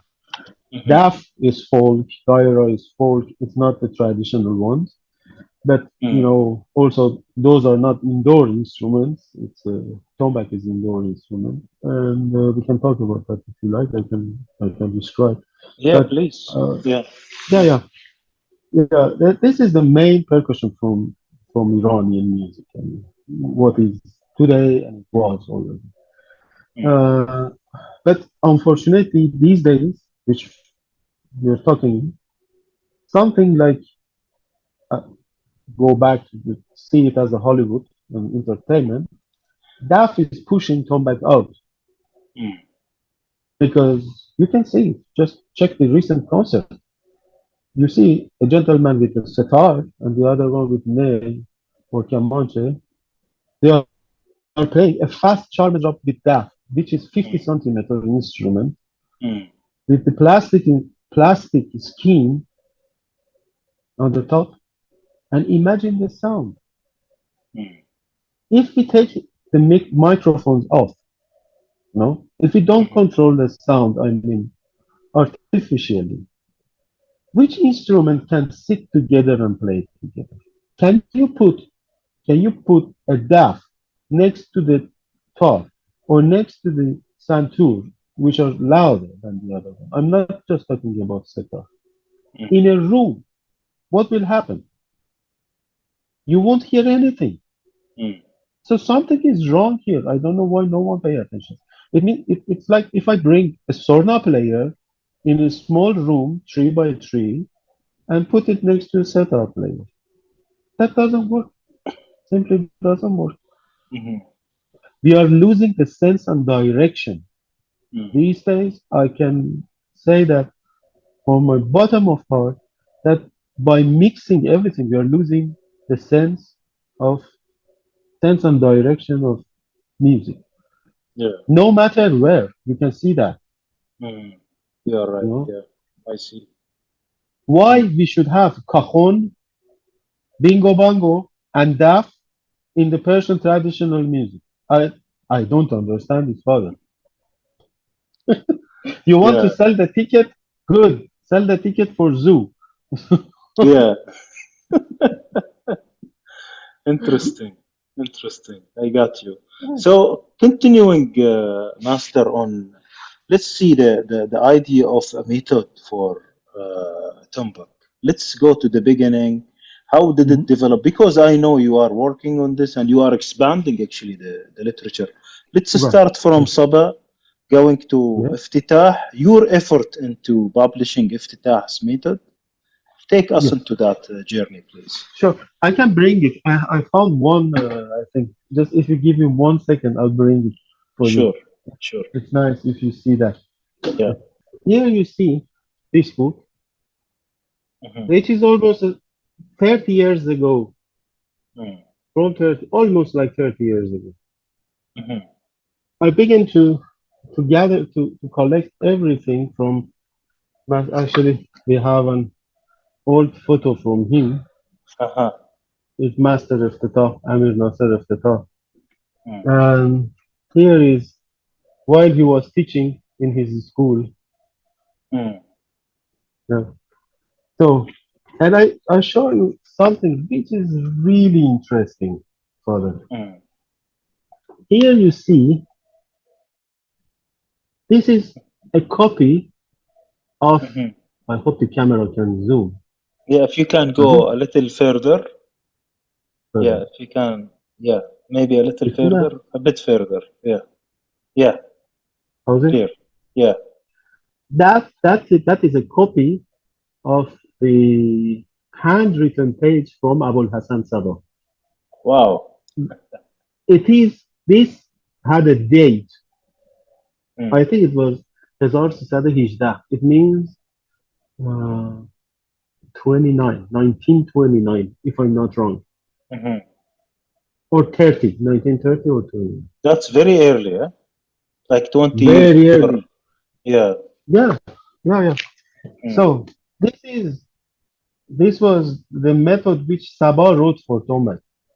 mhm, And I don't know why no one except Amir Nasser Eftetah worked on it. And then these things which you see is just the Eftetah's handwrittens, which we just clear everything up. We collect all of them, and you see it's almost like 300 pages, 400 pages. And yeah, it's this book also, he This is travels your with me. effort, right? This is your effort. You collected this from everywhere, isn't it? Yes, yeah, we did that, and I was really proud to do this. And a Mm, friend of mine, Hamid Kamari, he helped me because I was working constantly on this book for about 6 months, from mhm, 9 in the morning until late at night. mm, there was a guy that also he helped to collect these ones, these notes from the older students. His name is Helmi, and yeah, finally the the book came out in, I think, I give you the date. I think it's almost like, oh, هزار ساعة أفتكر. 21, 90. Mm. In 90, this book has been published, I mean, in Iran. And officially, Tombak players, they could buy this and Mhm. play. And there was a non-profit thing from me to work because Yeah. I felt always I'm in debt to this person Mhm. for everything. Yeah. And then after that, the, after this, the second thing, which is really important, is Rajabi's book. You see, Mm. it's still a photocopy. We used to play things like that, you know. It Mm. wasn't computerized, so I just kept it, you know, in a specially cell phones, Mhm. what we call it, you know, this kind of Mhm. uh, special plastic, Plastic covering. Yeah. yeah, to keep it safe. Mhm. And this is the new. It actually it's a Rajabi's method, but that's the first chapter. It Mm. is computerized. You see, it's the same Mhm. thing which I showed it to you, but it's in computerized. Mhm. And that is my first book, which we call it Chand Rules for Tombak, means some days with Tombak. Mhm. You see, it has been published almost like 10 years ago, if I'm not wrong, and Mhm. it contains exercises and pieces for Tombak. I mean the composition for Tombak. Yeah. And I have another one which I gave it to a student of mine, and he took it and he never brought it back. Hey, smart. What's the Yeah. title of the second one? The, the Heach means nothing. The Oh, yellow one. Yeah, okay. yeah. This is some days with Tombak. Yeah. This is number one. Yeah. This is number one, and the Heach was number two, and Daftar or notebook, but I don't know why they translated to folio. I hope it's right. Mhm. It's the second one, which we call it purple one. Uh, it's this one. It contains 60 exercises for Tombak, Mm. based on the Persian rhythm and also some iras like Samai, Aifa, the 9 beats, things, Song. Georgiana. Mm. Yeah, we can find lots of information. But I'm working on this. Not the second chapter which I showed it to you last. They were hanging out Mm. last week. I'm Yeah. working on the Turk and Arabs eras. I mean, from this music So and you are translated for expanding. Tombak. You are expanding the repertoire of Persian. Yes, So whatever was lost, maybe you complement with the neighbors. Yeah, neighbors it's they my have.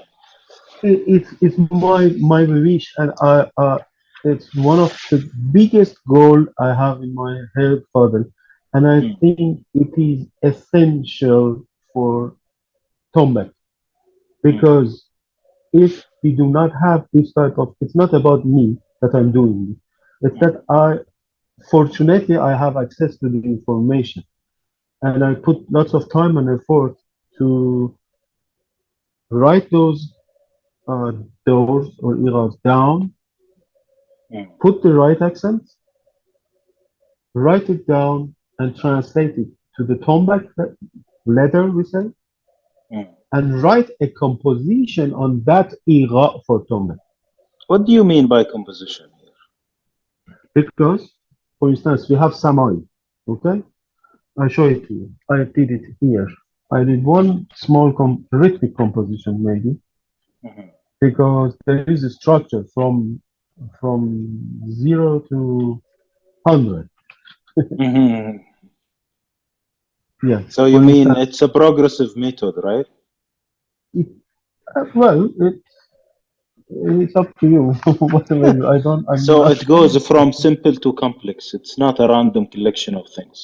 Um, Not really, because mine is not to educate. I mean, beginners. I mean, it's not a method for the beginners. It's Mm. just something like, what can I say? Kashkul. It, Kashkul. yeah, It's a yeah, yeah. collection of. It's good for the players to know and play this type of thing. For instance, you see here there is a 10/4, which is based on Samai, Mhm. and it's I think 3 pages I wrote, and it has, yeah, it's 4 pages. It's all our Samai, and any player can pick a line and play it, with Mm. with the other instrument, because I'm paying respect to the accent, to the door, and there is, well, because rhythmical composition on the top of this door. So we lost those kind of things. Uh, uh, So, Pedram, basically, these 4 pages, and every line is a variation of the basic concept of the Samai rhythm, it and it is, yeah. basically, it is aligning and complying with the accent or whatever that is telling in the basic form of it, isn't it? Yes, yes, exactly. And also, Mm. sometimes you can expand it mathematically, Mm. and you can just change the strokes, but it doesn't make sense. It means that you have to play each line at least 10, 15 times to find the good sense, to Okay. see if I'm putting this stroke. Maybe technically it becomes a bit difficult, but does it make sense or not? So each line took lots of time for me to think and say, okay, I don't like this line, you just erase it, add another one. It goes well with the previous lines, or it doesn't. Mm. Sometimes we need a change, sometimes we need a break, sometimes we need a bridge, you Mm. know. Yeah. Are these available in a recorded format so people can listen? The blue book, I recorded fully, but we didn't we didn't publish it because uh, unfortunately, the publisher in Iran, that I think, what was the name? Mahur, Mm. Yeah. uh, we need some sort of protection from them. Mm. I don't know exactly what's called, because we don't have the copyright in Iran, but we have copyright here. So I cannot publish it uh, and put it in YouTube here. So this Okay. time I'm going to Iran. I'm going to them and ask them what can we do. But the purple one and the yellow one, Mm. I just gave them to another publisher in Iran. So he's a friend of mine and everything is easy. So this time I'm going to fully record everything, and I mean audio and video. So it can Interesting. be, yeah, it can be good, Interesting. not only for the Tombak players, for anyone who's interested to learn something. Mm. And it's not, honestly, Father, it's not about me. That it's just Yeah. I'm describing what I did. That's all. I don't say me. Mhm. Don't get me wrong, please. Yeah, yeah, interesting. So to sum up for this part of discussion, you mentioned some terminology like door, Yeah. cycle. Let's maybe highlight some of these concepts and what is the So. objective of such a method. If it is not for beginners and Mhm. it has compositions that shed light about new rhythms or maybe traditional rhythms, let's talk about some of the jargon or idioms that we use in the world Mhm. of rhythm. Like let's start with door. Let's say Yeah. door. Well, door or ira or cycle, it's something that I think our music, our rhythmical part of Mm, music is based on. You mm, know, because we don't use. I mean, we didn't. Now we are just writing the music in the Western notation, or using the Western notation. But mm, still, especially, if you're doing something well. not only tradition, but if you say the Turkish music or Arabic music, if you're talking, for instance, about Samai, whether it's I don't know, a new cheesy Samai or something really deep and good, you're following a structure. You know, Mm. each structure, rhythmical structure, is door for us. It means that when we begin from the one, we end on the, for instance, at the 10, and then we begin again to do another phrase from the one. Yeah. So always these phrases are fixed, and Cycle. you have, yes, and you have to finish or end your cycle, then go to another. Hmm. That's why we don't have something like, we didn't have in our music something like a piece which was two beats, and then 4 beats, and then 7 beats, and then 3.5. Never we Mm. have this type of thing. It Mm. was just, like 6/4, as you say, for tasnif. Mm. When you Yes. say tasnif, everyone wants to hear something like like, say, char, shish, char, shish. One and four and. These accents are essential. So in Yeah. any tasnif or any pish daramat in 6/4, your listener or anyone who's listening to this music, whether they're a musician or not, they have to recognize the one, three, four, and six. That's Mm. all. This whole cycle. Mm. And it helps the compositor or the other musician to know where are they while they are Mm. playing this music. Yeah. You know, if you lose this, it means that you're going to take off the backbone from this music. Hmm. Yeah. I think you told me earlier that this is a hidden. There are a lot of hidden rhythms that are there in the many gauches that nobody paid attention to, Yes, yeah, and you exactly. are Yeah, really keen to discover them and document them and yeah. write It's compositions on them. it's another project. Is when I go to finish this. What's that? The Turk and Arab Mm. adwar, Mira. I mean, the Mm. compositions and writing the things down. I'm going to work on this one. Bushes and I mean, Bushes Zarbi. Well, Okay. there might we have many of them, but I absolutely need to sit with a good friend of mine, Arya or Siavash, who are in Iran, to help me because they should play those bushes for me. Sometimes player by player is different. The Yeah. main character of Boucher is same, but the silence at the end of the Boucher is different. Mm. You know what I mean? Yeah. Yeah. Someone says ba bum ba bum ba ba bum bum ba bum ba bum ba ba bum ba bum ba bum ba ba bum bum ba bum ba bum ba ba bum. The other one says ba bum ba bum ba ba bum bum ba bum ba bum ba ba bum ba bum. So you know what I And mean? both Karishma. Exactly. The characters are same, Mm. the character of the tatam, I mean this part, but we don't know the silences. So Mm. then we have to work on it. So to take off just the character, main character of this bullshit and work on it. Yeah. Uh, Pedram, I'm really interested in many questions. Let me ask few more and then move to other, Sure, sure. yeah, other questions. How do you see the atanin and afail into Hmm. your work and today's rhythm and music? Are they It's. still important?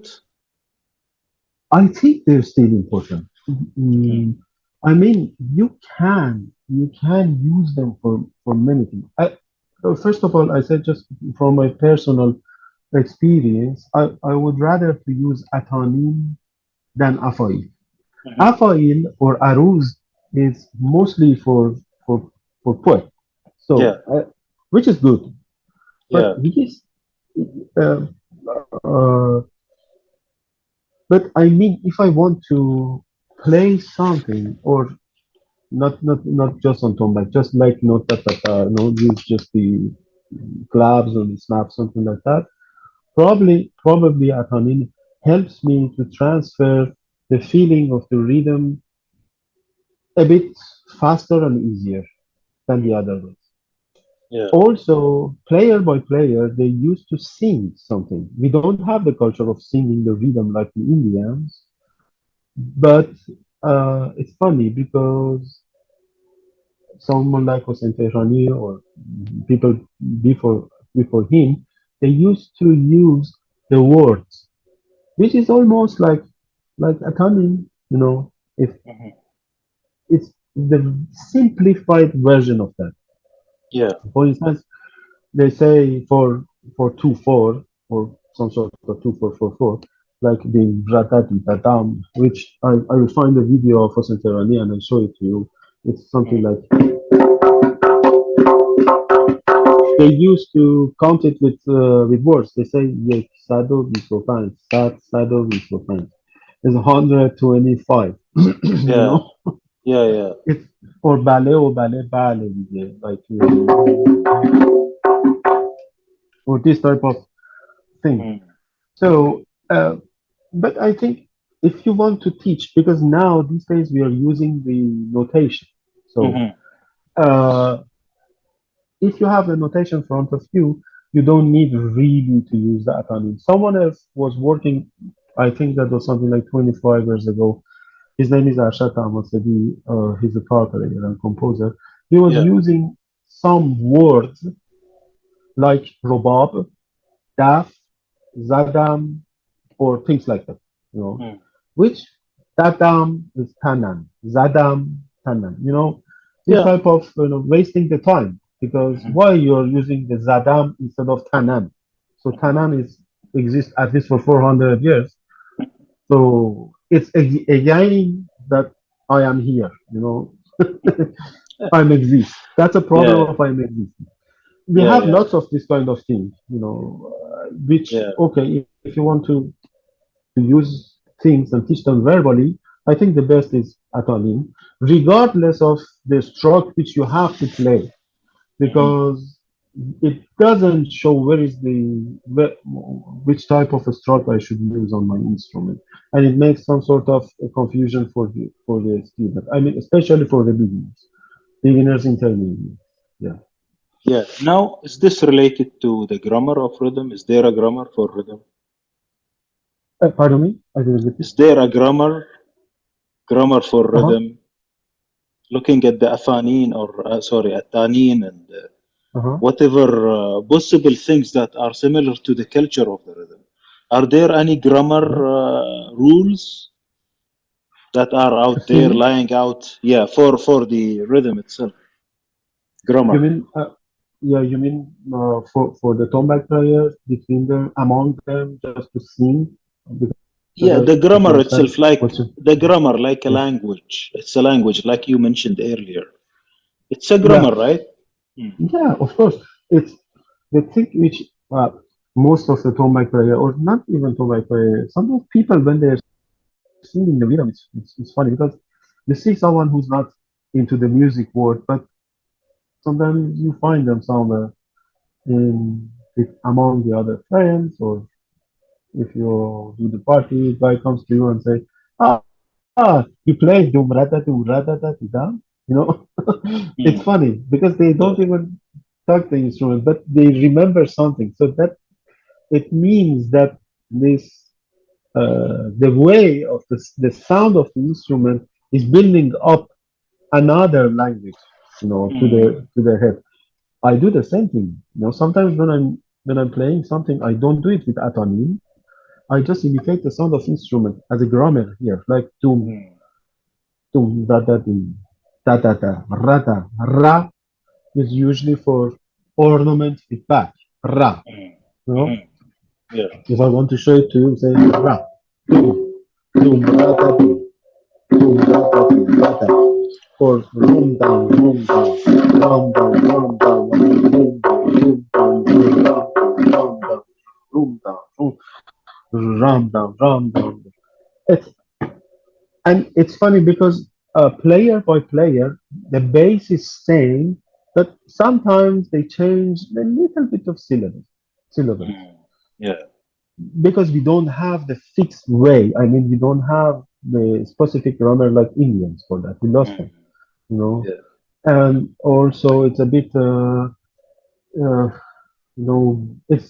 if you do that, if you sing the rhythm, especially on the stage, it's unusual. So Mhm. that's why sometimes people use it for teaching.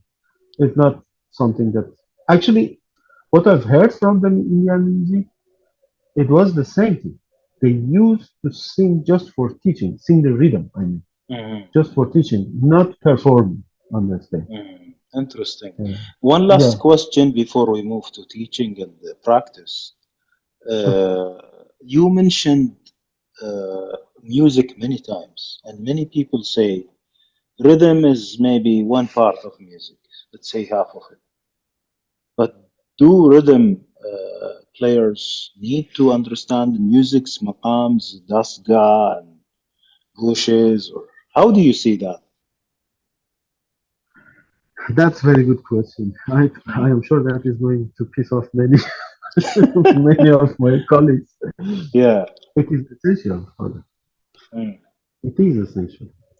Mhm. You say when they talk about the music, it's what does it mean? You know, Mhm. well, they say rhythmical music and melodical music. Okay, Mhm. whatever. But I'm asking you, it's just a simple question. You know, Mhm. you want, you're coming, I'm just giving you an example from the Persian music. Okay, Mhm. you say, I am playing Tombak, so this instrument comes from a cultural background Mhm. and it's part of Persian music, isn't Mhm. it? Yeah. It is. So, if someone is playing, let's talk about the Kreshmi, okay? Mhm. If someone is playing a char mezra Mhm. and he's going or she is going to use Kereshme Gushe, Mhm. we know where are the accents of the Kereshme Gushe generally. Mhm. Well, by player, maybe they are adding ornaments or stops or whatever. But I mean, the whole body of Kereshme is fixed. You know, we have it here. Yes. If you have no idea about this Gushe, how do you want to keep the rhythm and add the sense to this music which you are playing? Mhm. You're playing like a machine. It could be much cheaper for another player to to give this to the computer and do that. Yeah. These days it's possible Mhm. with AI and whatever is coming up. But of course you should have. Of course you should know what is the mukhalef in Mhm. Sega. Where is the maghlu? Mhm. It's impossible if you don't know the basic rhythm in tasnif, what is it for, and where do Mhm. you have to stop? Because this pusha has the stop here, Mhm. you are going to lose the sense of the music. Yeah. Mhm. So it can add I another don't say, dimension, isn't it? sorry, just one thing I add. I don't Yeah. say that you have to be expert of the pusha. Mhm. You should, but at least you should know the main characters, the main which are really by listening. If you Mm. don't listen to the music which this instrument comes from, what are you doing? No, Yeah. Mm. you say, for instance, I'm from Iran and I was born in Tehran, but I don't know where is the Ferdowsi Square. So Mm. Yeah. I'm a musician. You call yourself musician or anything, but you don't have the minimum knowledge of the background of this instrument, Mhm. which is the Persian music. You know? Mhm. I don't even talk about the deep down. I don't want, but at least the knowledge. You know, you should know where is. What is shur? Where is Abu? What is the Afshari? What is the, I don't know, Bayat Turk, Kord Bayat, whatever. Bunch of names. mm, Esfahan. Well, I don't know. I can give you thousands of names, but yeah, it's good if you have a minimum knowledge of them. yeah, and I think uh, percussionists not only play, like you say, the rhythm. There is Yeah. an emotion. Music is an emotion, isn't it? It's a Of course. language for emotion. So even Yes, exactly. percussionist is carrying an emotion part of the music, even if he's a soloist, isn't it? Yeah, of course it should be like that. But that's why, if you go back to the beginning of our conversation, which we begin, I told you it's like Hollywood because they want to show the surface emotion, like in the faces, just like that. But no, you should do it with the music. That's my whole goal. You see the Interesting. percussions are playing something, and you see the face of the guy, and you think someone is putting a hot stick in their eyes. It's I it's don't beyond understand. that. Even like guitar Yeah, players, oud players, violin players, all of them now they do the same thing, yeah. and it's not working. It's not working. No, it's not working. That's what I'm telling you. It's surface. It's Hollywood. It's just Yeah, catching the eyes. That's all. yeah. So how do you teach? If we get like a quick insight of how do you teach, either with these method books. What is a class like when you teach your Yeah. students? Yeah. Uh, but first of all, I have to say that I would rather always to teach chest by chest. I mean, face to face, Okay. not online. It's not my favorite, but these days I have to do it because there is no choice for the guys who are living in the other continent. Mhm. Uh, one one thing really, I think it's my idea, not my idea. It's my really personal to me. I think the teacher and the student they should not just have a simple practice lesson, whatever, together. Mm. Because teacher is so important to teach the student the way of learning Mhm. before go directly to the playing. Mm. And the teacher can connect the student to the music. That's the first.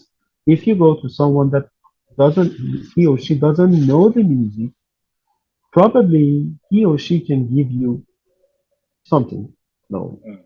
about your instrument, about the tombak, let's start, but not about the music.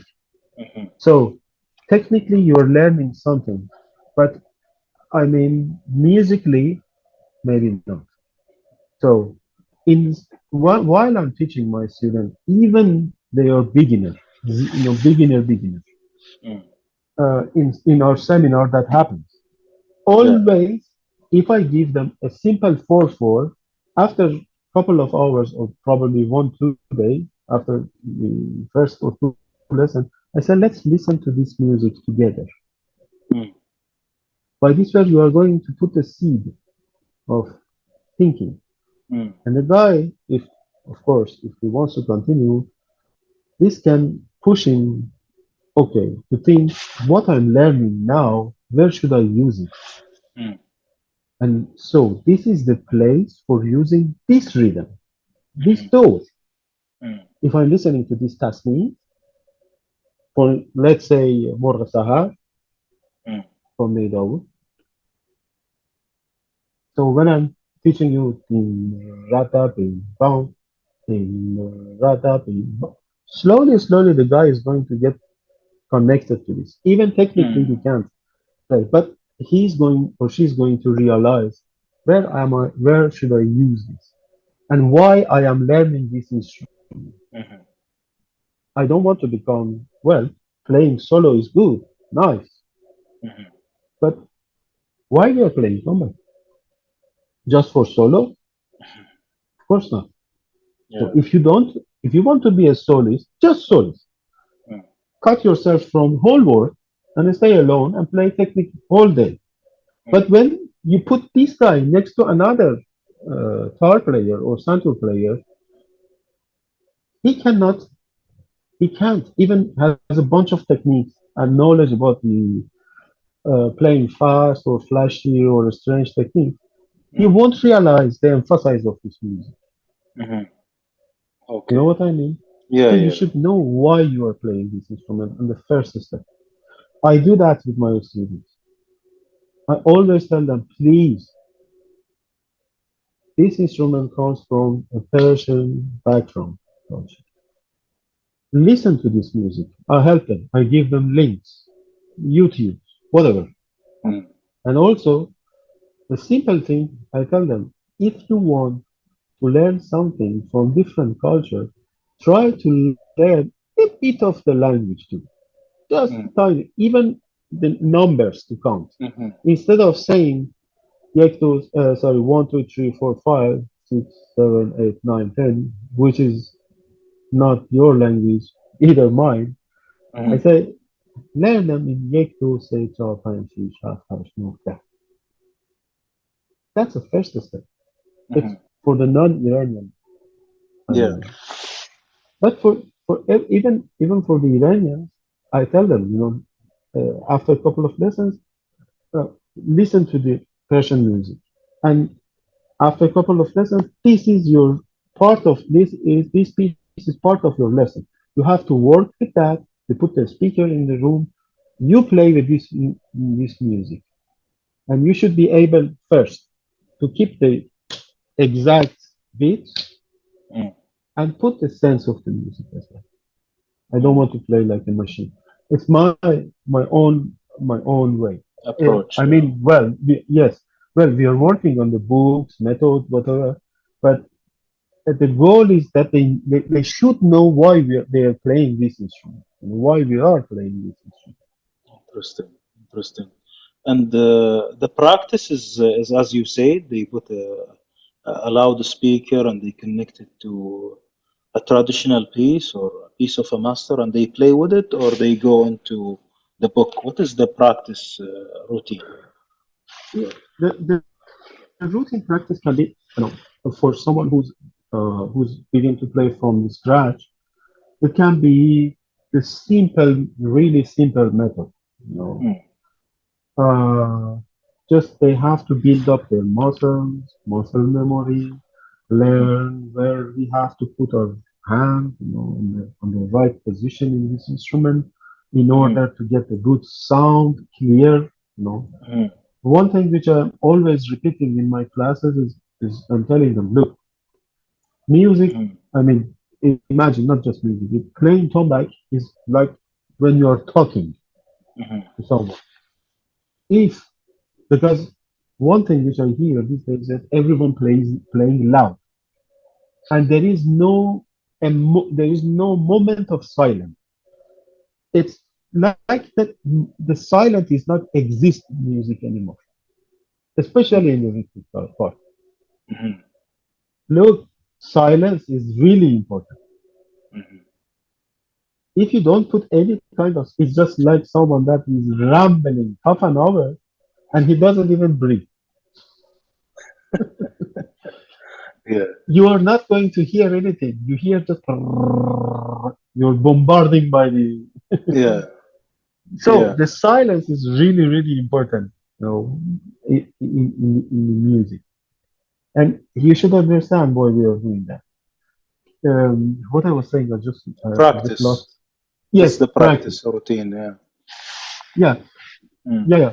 So at the beginning, they have to practice the main strokes for tombak, make a good sound out of each stroke. As I said, like talking. If someone is talking like that, it means something is hidden, or if someone is just mm. shouting all the time, it's like someone is playing really loud all the time. It's a meaning. It's body language. Yeah. Uh, yeah, it's a common sense that you understand. So I think the first 2 3 months is just to find the especially if we are in person in the Mm, class to find each other. First two mhm, three months is just to know. Uh, the way that you can communicate with your student, the way that you can teach. Because person by person is different, brother. Mhm. Imagine that you're going to a physician Mhm. and he already wrote all the prescriptions, and everyone goes in Yeah, and gives a copy of one one prescription to template. everyone. Yeah, it doesn't Yeah. work simply, Mm. in that way. Mm. There is a strong point and weak point in everyone. So, Mhm. for learning, especially, you Yeah. have to find those kids and help them to improve themselves. You know, Mhm. and there is a moment that you see, okay, the guy is overwhelming by information. So keep the serious thing a bit down and more go towards the open feeling, a bit different directions. Yeah. Not, I'm not talking about the entertainment, but just that 3 second of fantasy. Mhm. Just change the direction, and then it's just like a rest for you. With some people, you can go just hours and hours, hours. As soon as they get into the instrument, I mean, technically, little bit, you can just teach them because they are in love with this instrument, and they're thirsty to learn. So it's, as I said, it's different between, among, I mean, the level of learning and the way of teaching. Mhm. It really varies between people. Yeah. So that will reflect on the student practice at home. Maybe practicing in groups or individually. Is it? Yeah, yeah, usually, uh, I think the best is to have it one by one. Okay. Yes, because especially for beginners, they're a bit anxious at the first moment. You Mhm. know, uh, I'm still a student. If sometimes when I feel like a student, and I become anxious when I want to learn something. And suddenly I say, okay, this poor guy, because sometimes I am a human, I just forget everything. And the guy is playing something wrong for 10 minutes, and then I shout at him. Then I feel really bad because you say, oh, why? Why you did that? You were learning something yesterday and you were struggling for 20 minutes and you didn't understand it after 35 years of playing. Mhm. You have to shout it at you. But anyway, sometimes that goes off like that. Yeah. Yeah. It, yeah, and then they have to practice. When they are in their room, in their home, whatever they are, they have to have the private uh, moment when they sit and be concentrated and repeat the things. Mm. I personally, I don't like to sit and play 10 hours or 15 Mm. hours a day because there is a point that you you don't realize just the muscle is working. Yes. Okay, sometimes, not every time, less than sometimes. It's Mhm. not a bad idea if you challenge yourself, Yeah. but not every time, because Mhm. we should not forget, even we are practicing, we should not lose the sense. You know what I mean? Mm. Interesting. Interesting. It's Yeah. really important. Do it musically, musically. Mhm. So if sometimes I think about my experience, there is a day that I am tired, and honestly, my brain doesn't work as usual. So I said, okay, but I want to play a bit, and I want to warm up my hand. What should I do? I put the music, I listen to the music, maybe a light music even, and just keep playing with that, really soft, maybe for half an hour or an hour maximum, and then I leave it, you know, because I say I don't want to play nonsense music, Mhm. just working on one technique 10 hours. No I tell you objective. one thing. Yeah. Yeah, I tell you one thing. It's a story.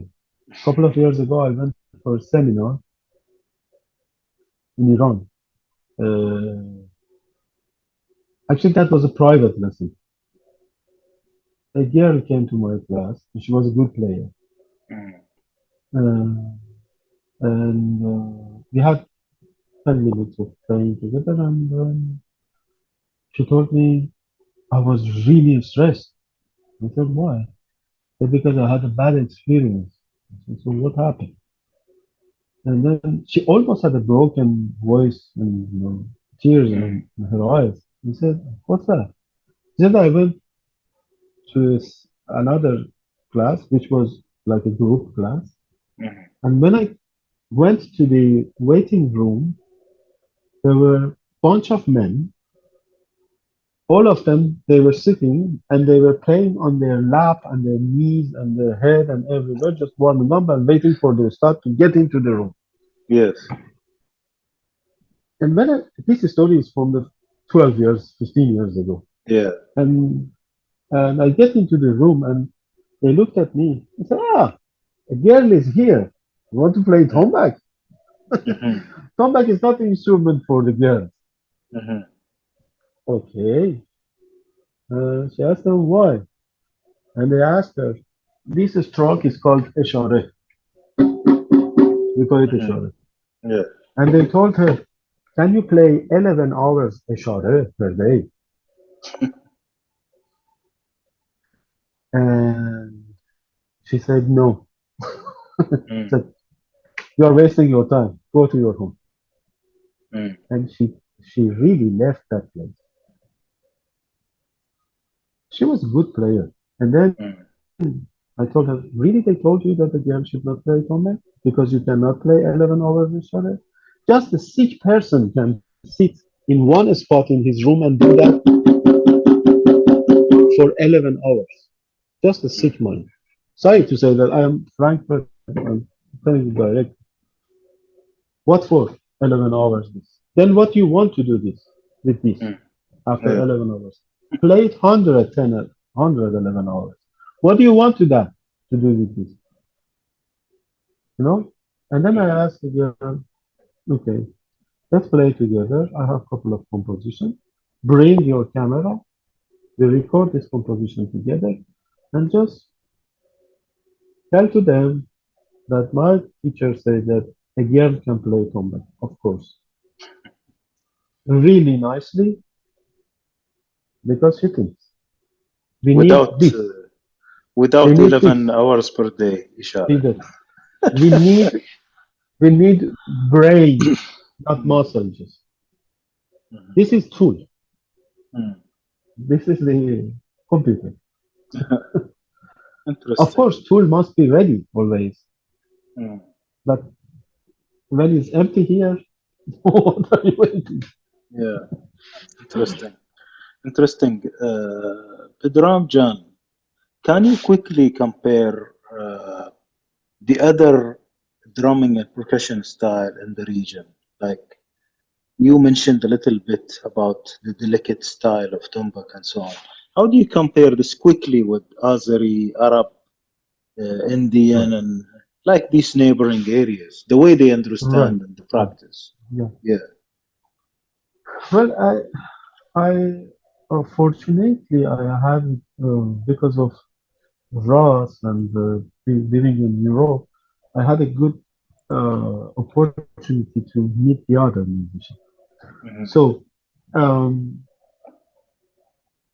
for as because when you mention other music, I can tell you that I don't see it so far of our music because my father was from Azerbaijan. I mean, just a quick what's that brief about this because there is a river which we call it Aras. Hmm. It's in northwest of Iran. Now there is a border because many years ago Russians just they separate the part of Azerbaijan which was on the northern part of this river. It Mm. it was in Iran that part. That's why many relatives are in the other side of border, like exactly what happened in in Arvan Road, which in Iraq they call it Chateau Larab. Many years Mhm. ago, people just they had relatives, family, they were going and coming. Yeah. And there are lots of things which is similar. It was one part. Mhm. So this other music is really, really close. I Mhm. can tell you, it's like actually it's my favorite. In that part of country is my favorite music because Mhm. my root is from there. My father Yeah. comes from there, Mhm. and although I don't speak Turkish, even just a couple of words I understand. Mhm. But about the other music, specifically the tabla, because of the culture which is behind this instrument for at least 400 years. I don't know how many years exactly, but I've heard it was 400. And the composition they have, lots of great masters, the opportunity to express themselves, get out of their country to play, and they had the records, recording the stuff, everything. We didn't have that thing at that time. So if I want to compare the Tombak to the other percussion, especially tabla, I can say that rhythmically, really, we are so far off. We have to try to learn many things. Many these days, I don't want to play tabla. I don't want anyone to play tabla on Tombak, but we have to understand the word of the rhythm is something else. Mhm. Maybe we can pick up the good elements. Mhm. Maybe we can, because for them, tals, when we say tintal, it's a door which has 16 bits, Mhm. right? Yeah. For instance, we have Iran Muhammas. Muhammas is 16 bits, right? Yes. Uh, so, but just look at that. India is here, Iran is here. Here is the Turkey and also the Arab country. So Mhm. when we call about the tall and Mhm. doors, everyone understands these things. But in Iran, we don't have those kind of things. It's just suddenly if something is erased and then it begins again. You Yes. know. Mhm. So, but I mean, inside the music, if you listen to the Persian music, inside the music, we have that element. It's almost Mhm. like a lost one. Mhm. Just we have to put the dust off, you know, Mhm. and find them, Trace bring them them back. up again. Yeah, Interesting. What about yeah, the that's idea of fusion? The idea of fusion and the trend of fusion and all sorts of things like that. yeah. It's you mean just rhythmically or no, generally? Generally and specifically for rhythms because it's the easiest way to make fusion, right? You bring anything Yeah, from here, put it in yeah, that music, it will work. That's much easier than having different musics or modalities together, right? yeah, Mm, yeah. So but it depends. Father, mm, it absolutely depends to the musician and players. mm. Because I told you, it's for me the worst thing can be the percussion jam. It's almost like a fight, Yeah. but Mm, with the instrument. mm, I mean, with some, with couple of players, great players, good musicians, the people who are really musicians. I mean, not how can I say, who know the music. mhm, That can really go well. It can be brilliant. It can bring lots of nice phrases. mm. But if you see the Hollywood players and if you're supposed to play with them, no. I prefer to sit just and play something in the back because it's not my favorite thing. Yeah. Yeah, Mm. I can tell you honestly, it's not my favorite Mhm. because And uh, it's maybe the easiest Pedram. It's the easiest invention, the easiest creation. When people say, I'd like to do some innovation, or this is the easiest thing to claim it is, yeah, because creativity. Yeah. yeah, because the rhythm, I think. to to understand the rhythm, and rhythm is common language. Mm. I can say, and well, it can be different from different lands. We say like that, but it's totally understandable for Mm. every human being who has sense of freedom. Yeah, yeah. Because the first thing which we hear is just the heartbeat, Hmm. from the mother. And I think it is the common language, Yeah, yeah. really. Interesting. Interesting. And it can be easy, and on the other hand, it can be too complicated. Yes. Interesting. Pedram, what projects are you working on now, other than the third volume you are working on, and maybe the fourth? What else are you doing? Albums, projects, collaborations? I have a couple of, if I mean, the written one or this, because this one, the purple book, it is in the sixth chapter. Mm. This is the first one, the purple one. Yeah. The green one which comes out is going to be the second chapter of Daftar Mash. Hmm. And this has the sixth chapter. Hmm. So uh, when this is actually, I'm working on the third and fourth, but really slowly because I want to finish the Turks and Arabs at War Eval, translated to Tombak, which is my goal. I think I can finish it in 1 year, 1.5 years, something like that.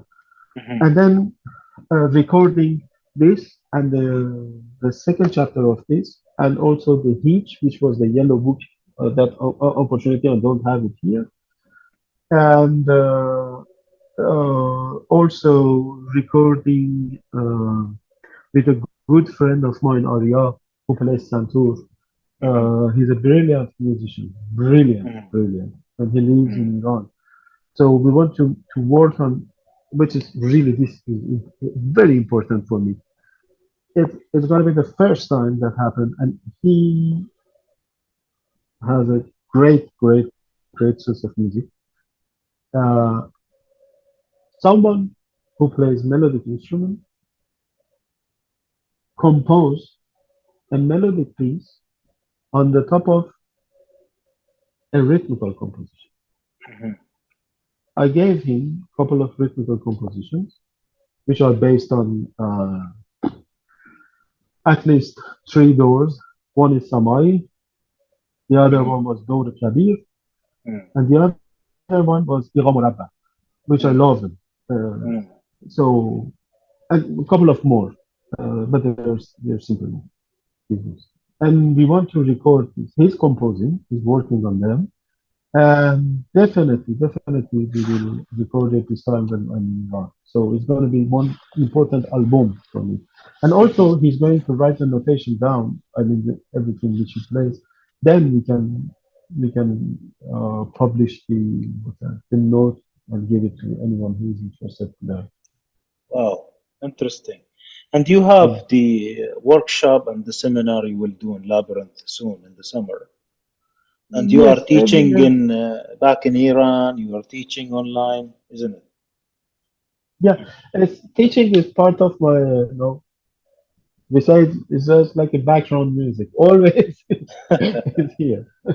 Interesting. Yeah, I'm gonna go to Iran. I have a seminar in Yazd, Isfahan, Shiraz, Tehran, Hamadan, and probably two more cities. Meanwhile, I should go to Greece for concert with Ross, and then again I go back to Iran and go to Norway for playing with the C1 band. C1 is a fusion project, which is really nice. Mhm, uh, Siwan, C1 mhm, Jadi, they call it. mhm. It's nice. It's Interesting. very thoughtful Uh, music. So I went to Greece for the seminar, the annual seminar in Greece. Interesting. Interesting. Yeah. Yeah. So, how can you be accessed or reached out to for classes Yeah. or projects or finding your recordings? Where will we find you online? Or, yeah. I have Facebook, which barely I check it. And I have a couple of friends who are trying to help me with the Instagram. I used to have a site. I think it's still working, but it hasn't been updated. I unfortunately I'm really bad in this type of thing. Sometimes, so if someone wants to reach me, that would be good to contact with this tombak.lesson@gmail.com, or even my email, which is pedramkha@gmail.com. If I get the chance, I'm going to check my email. Sure. But unfortunately, I'm really bad with computer. So people But can get to you onto the Facebook Messenger and Instagram, maybe. yes, I Yeah, think that can be one of the and easiest maybe way. YouTube, Yeah. YouTube channel, isn't it? I have a channel. Yeah, I have a YouTube channel. I go sometimes to drop a video, and Mm, I do it with Facebook too. But with the best is WhatsApp, as we spoke already. I check my WhatsApp because I have to sure. be connected to my So, family and and now the friends. viewers, if you need our master Pedram, try your best to reach him out. Sorry, I didn't get it. They try their best to reach out to you. Okay.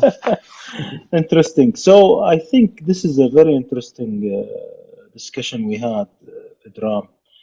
And I really thank you for your time. I know how busy you are, My and pleasure. we understand that really very much. Thank you, Father. And I was really happy to meet you back in Noya last year. Uh, Likewise. Sorry, I yeah, didn't have enough time to spend with you at that time. I was teaching up the village. Yeah. interesting. And basically, before we conclude, we would like to choose one of your compositions to share with the audience. So, what would you pick for us? Oh, sure. I have bunch of them which are in my YouTube channel.